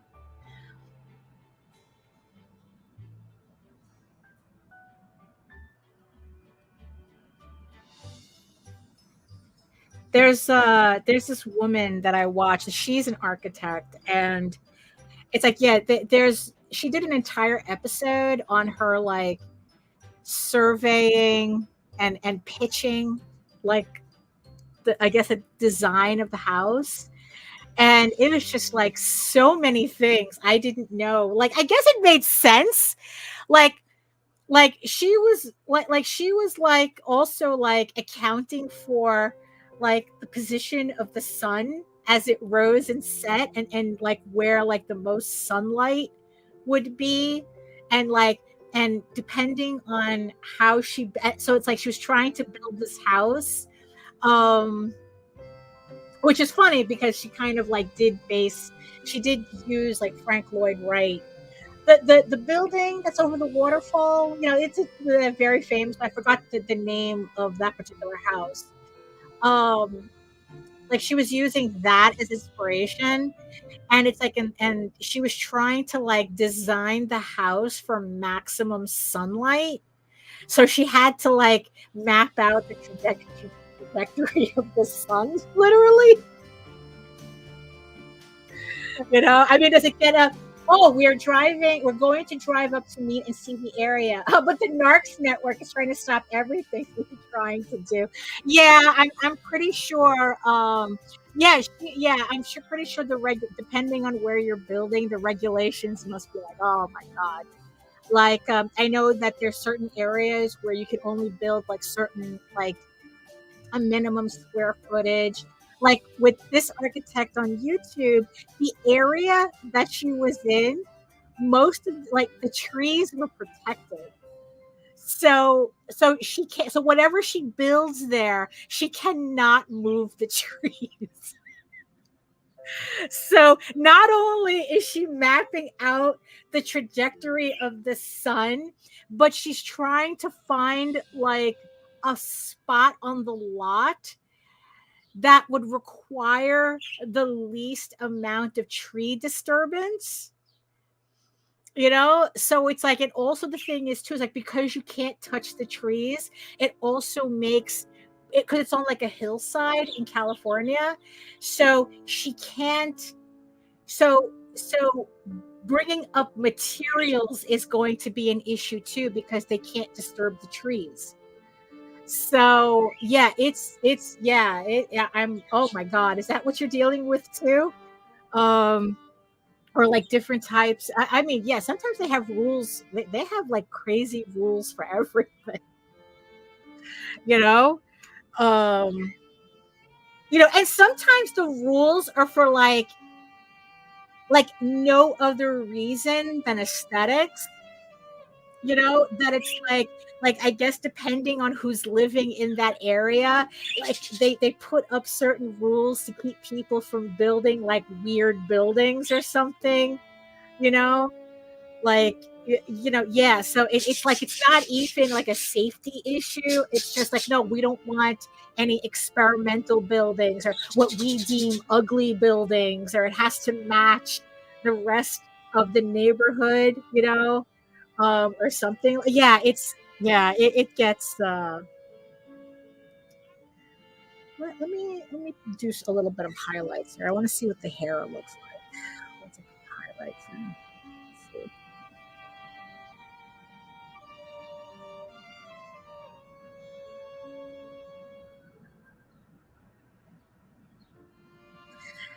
Yeah, because it's like, even the building that my mom lives in, I mean, just getting the permits for the shit that they have to do on the building for safety, it's like the permits are taking forever. Like Jesus Christ, Oh, it's like, HR says the style will come when I see the area. Oh, okay. That's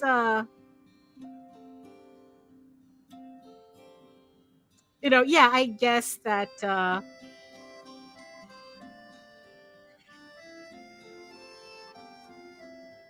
would make it easy. That would make it a lot easier for you to.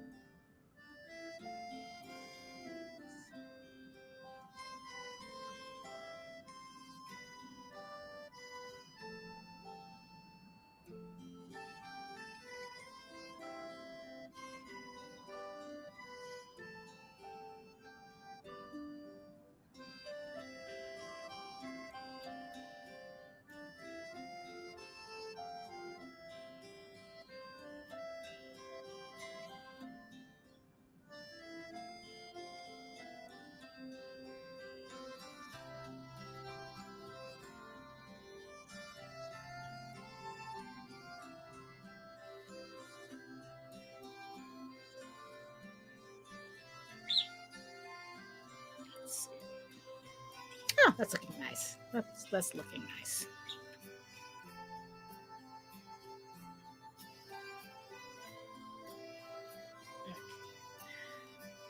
Let me put the highlights here.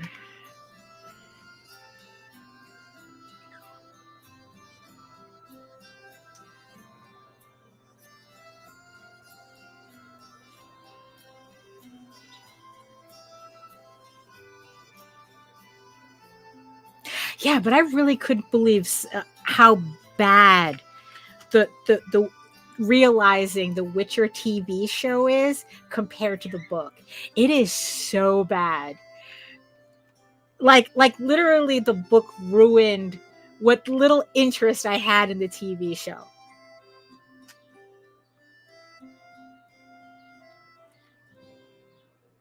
Like it was just kind of funny realizing that. But I digress. Sometimes the book really is better. It's true. It's true.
Let's see. This one I'm gonna have to, yeah, because I want to put it on very specific parts.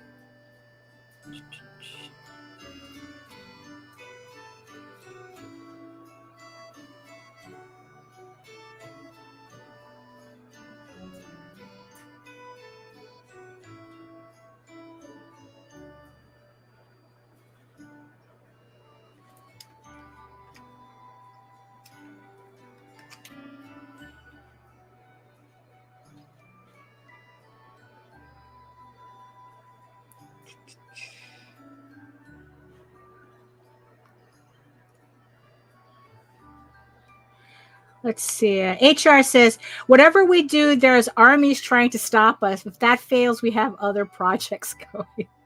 Yeah, they're called homeowner associations. Yeah.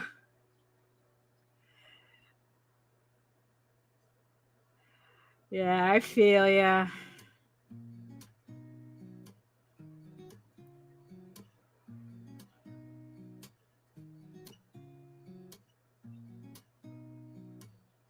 Oh, hold on. What's the name of the song? Okay. Oh.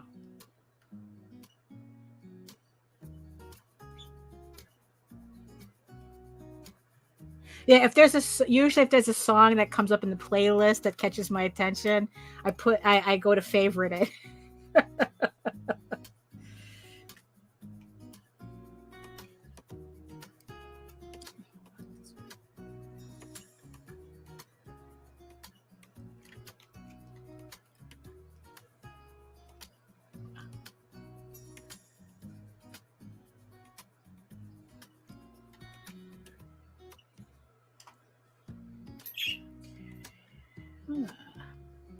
Oh, one screenplay almost done. Very nice, HR. Very nice.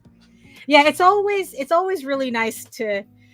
It's nice and nerve-wracking at the same time to have something finished. Because like I said, it's like just knowing that I'm like 3 issues away from finishing my main series is just absolutely nerve-wracking.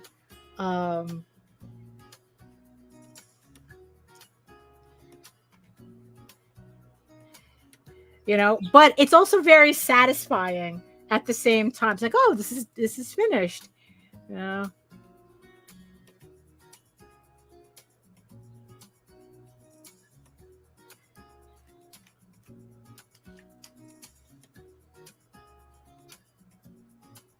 Let's see. Oh, okay. Oh, hold on, let me fix this. There we go. Okay. And here.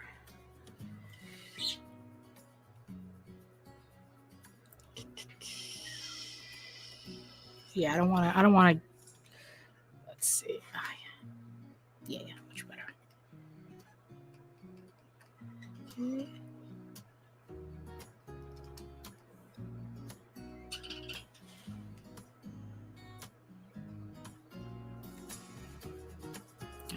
Oh, it's built. Anyway. Oh, that's the wrong one here.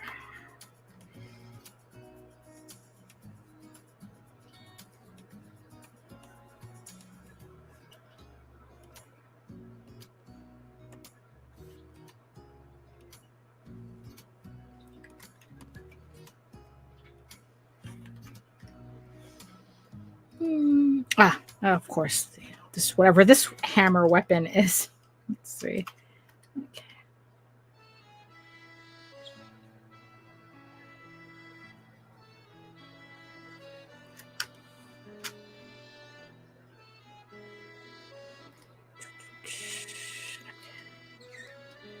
Go back.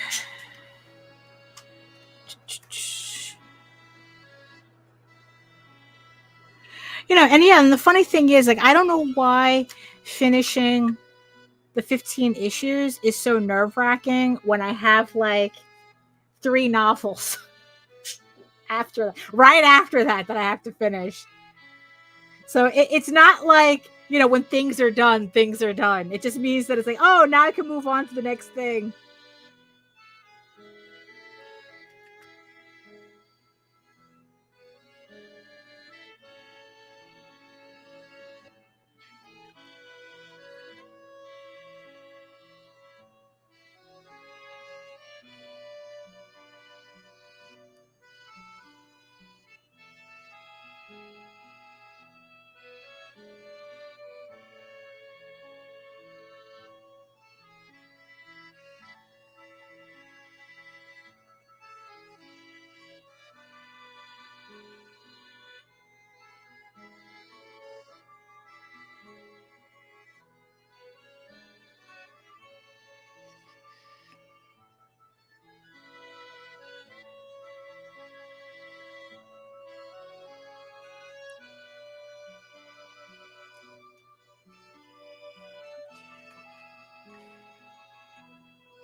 Oh, good. It's slowly coming together. Okay.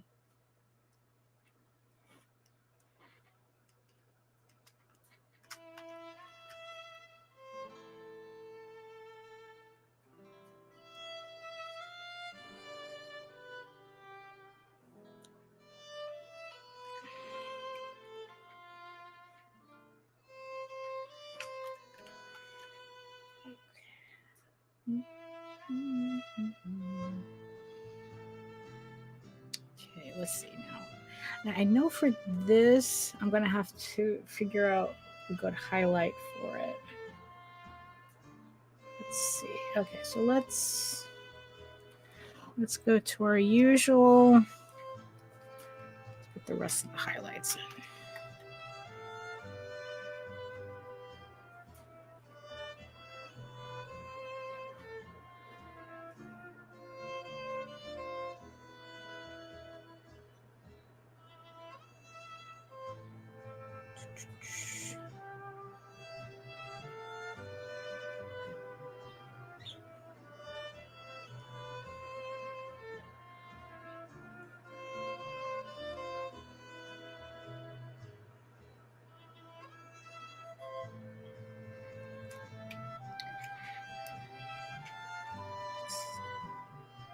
Good. Okay.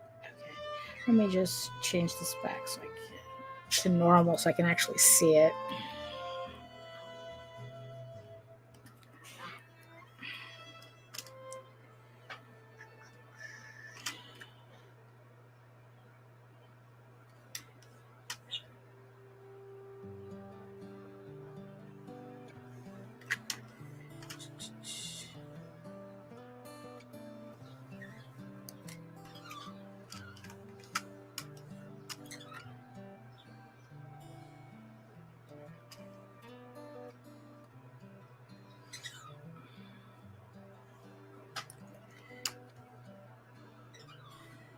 Okay.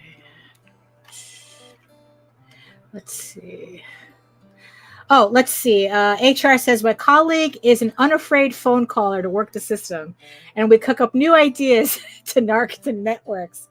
Oh, the idea is the narc networks get alerted, and it's very dangerous. New levels, new devils from top to bottom. It's all connected. All just to build a house. All just to build a house. I mean, really.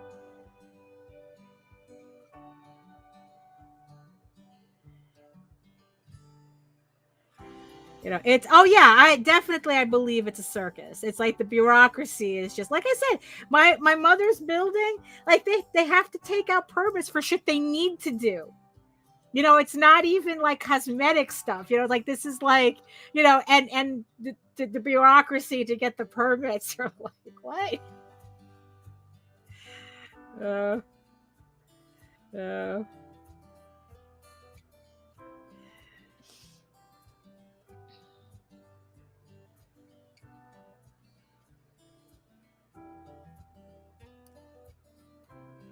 well, I hope that that building, whatever it is you're going to build, goes as smoothly as it can, you know, despite the nonsense.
Okay. Let's see. And I think, let me see, with her shorts, I'm gonna have to, hold on, put it back here. Oh, that's looking good. Okay. I think with her shorts, I might have to change the color that I'm using. Let's see. Let's see. Oh, okay. Hold on. Let me try like a yellow. Oh, okay, good. That's a better contrast than.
Yeah, I keep confusing the keys, the shortcuts. Okay. Now let me see. Let me just figure out this yellow.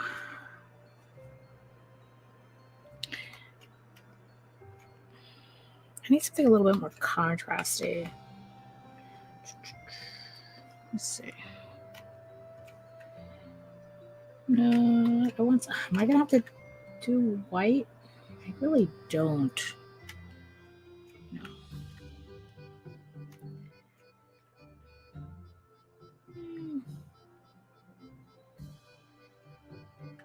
maybe I'm just going to have to deal with that.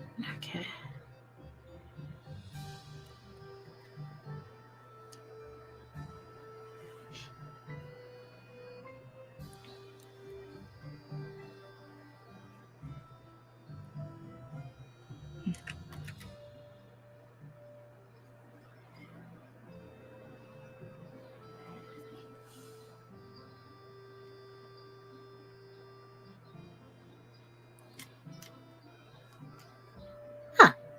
There we go. Okay. Okay. Not too bad. Not too bad. It's beginning to come together. Oh wow! I didn't realize that we were already past the 2-hour mark. Hold on. Let me just.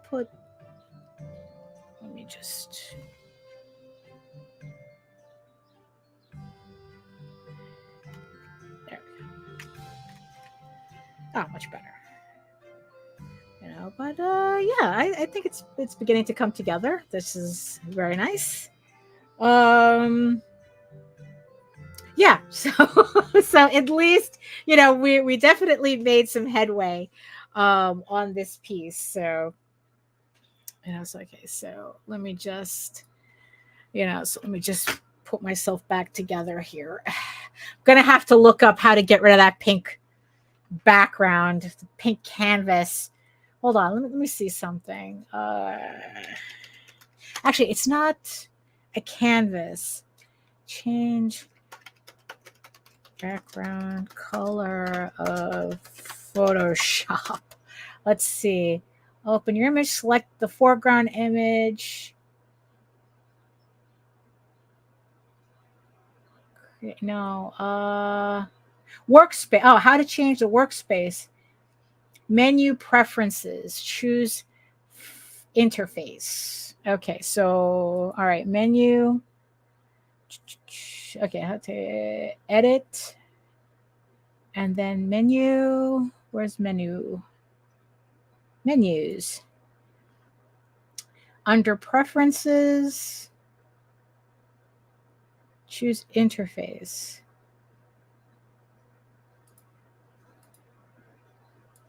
Well, here's menu, photo, image layer type, preferences. Hold on. Edit.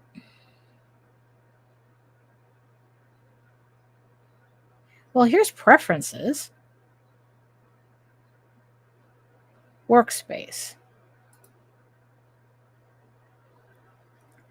Workspace. Oh, okay. No, that's not it. I'm gonna have to find it here. Hold on. Hold on. Okay. So okay. Menu. All right. So edit. Okay. PC. Edit. Menus. And then there's I hate it when it's like you see you follow the instructions and the instructions never, like the actual thing you're doing never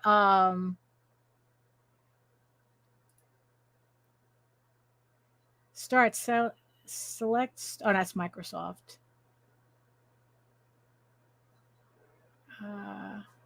Workspace background color. There's a shortcut key. Okay, fill a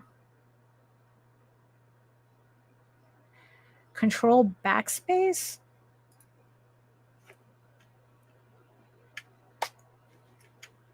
You know what? Yeah, I'm just gonna have to. No, we do not want to do. Okay, no, we do not want to do that. Control. Yeah, no, I don't know. Yeah, I'm gonna have to look that up later. but in the meantime, ignore the lilac background. Hey, Michael, I see you. Have a great day too.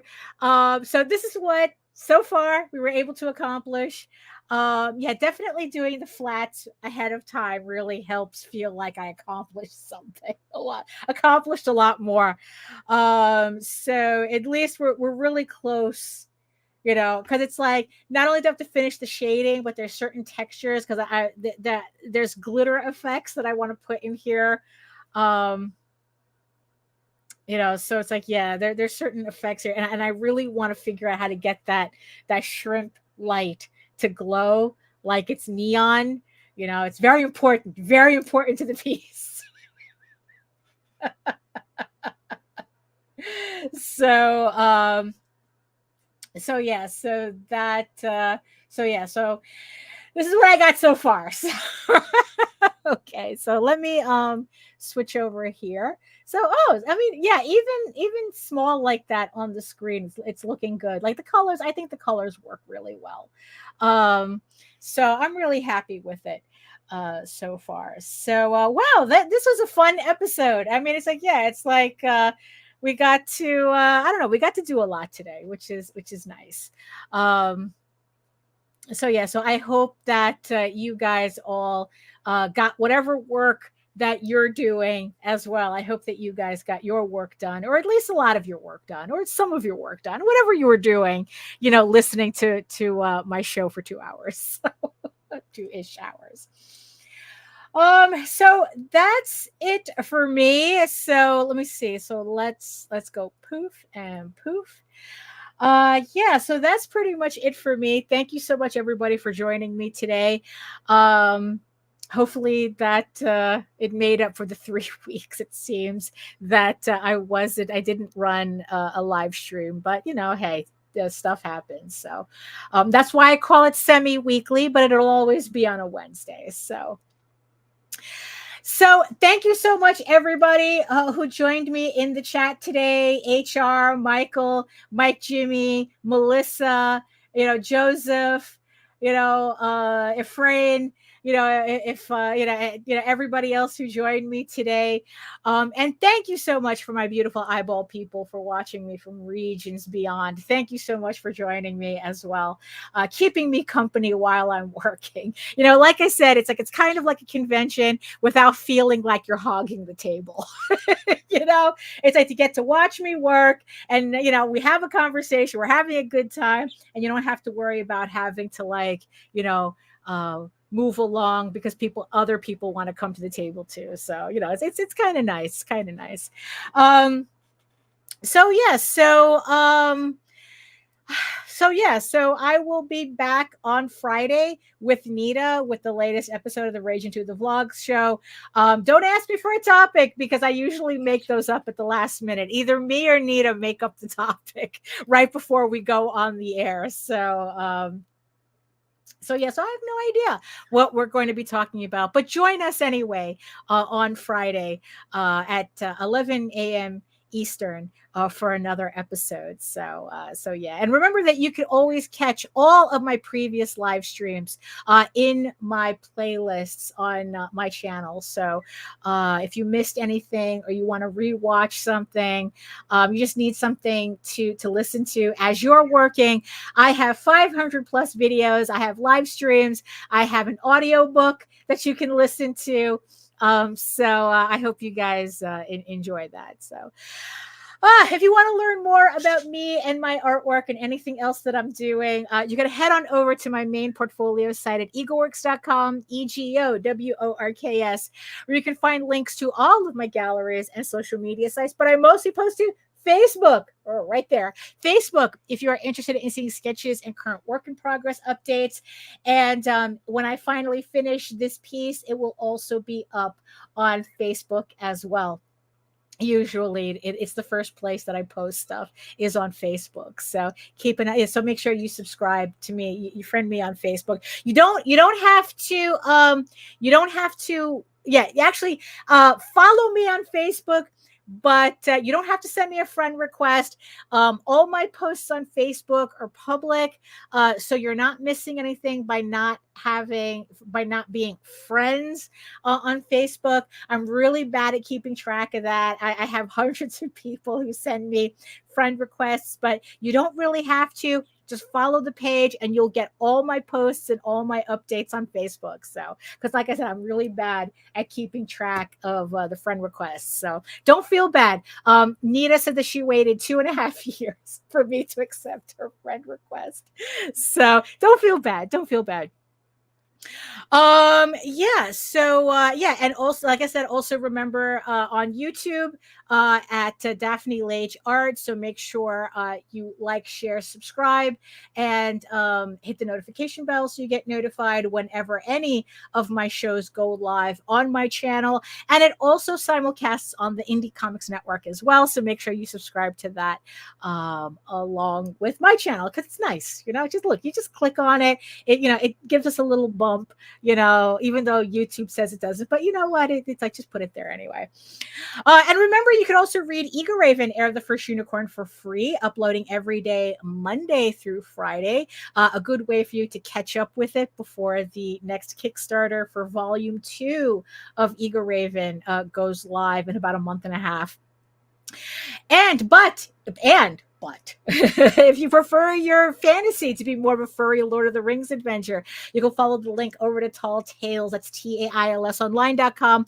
And not only can you read the first 20 issues of Tall Tales for free, but you can catch up on the latest story arc, Tears of the Mother, which is also currently uploading Monday through Friday. And you can also where is my thing? And remember that Tall Tales, it has 2 more days left on Kickstarter. It closes on Friday, so you can get hard copy versions of Tears of the Mother, issues 1 through 6.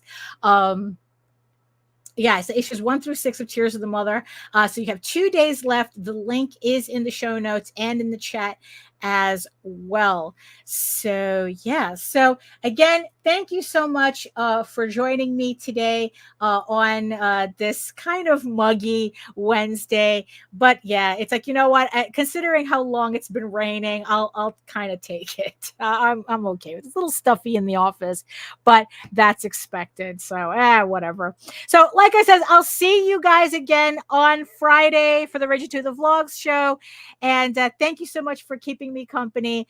And I never have a quippy ending for the live stream. So I guess I'll just leave you with, you know what? Just have the great rest of your day and be better today than you were yesterday, and definitely be better tomorrow than you were today. There you go. So that's all I got.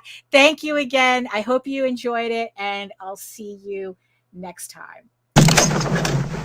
You are all weirdos.